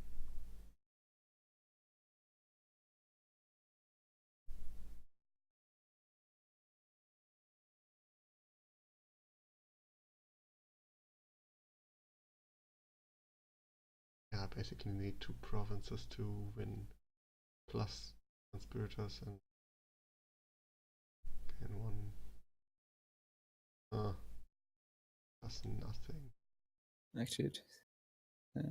Yeah, well, it could have hurt, but I something. had provinces left. Yeah. 1 province, that is. Everything.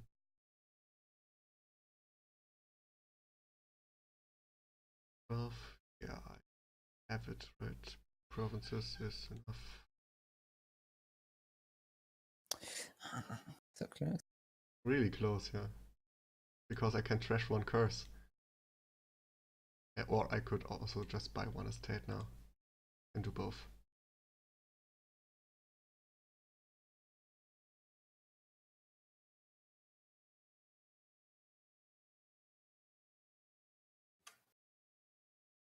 Yeah, that was always so loud. Yeah, that was a pretty cool game, I think. Yeah. It showed the strength of Vampire. Eventually we got our decks very thin with it. Also the strength of Tracker, which was kind of unexpected, I think. Yeah. Yeah, thank you for doing all this with me. Thanks to you. Almost over 3 hours or even. Okay. That was pretty long. Okay. So yeah, That's fun. looking forward for a lot of Nocturne fun in the future. Yeah. And yeah, see you all. Thanks for See you watching. around. Goodbye.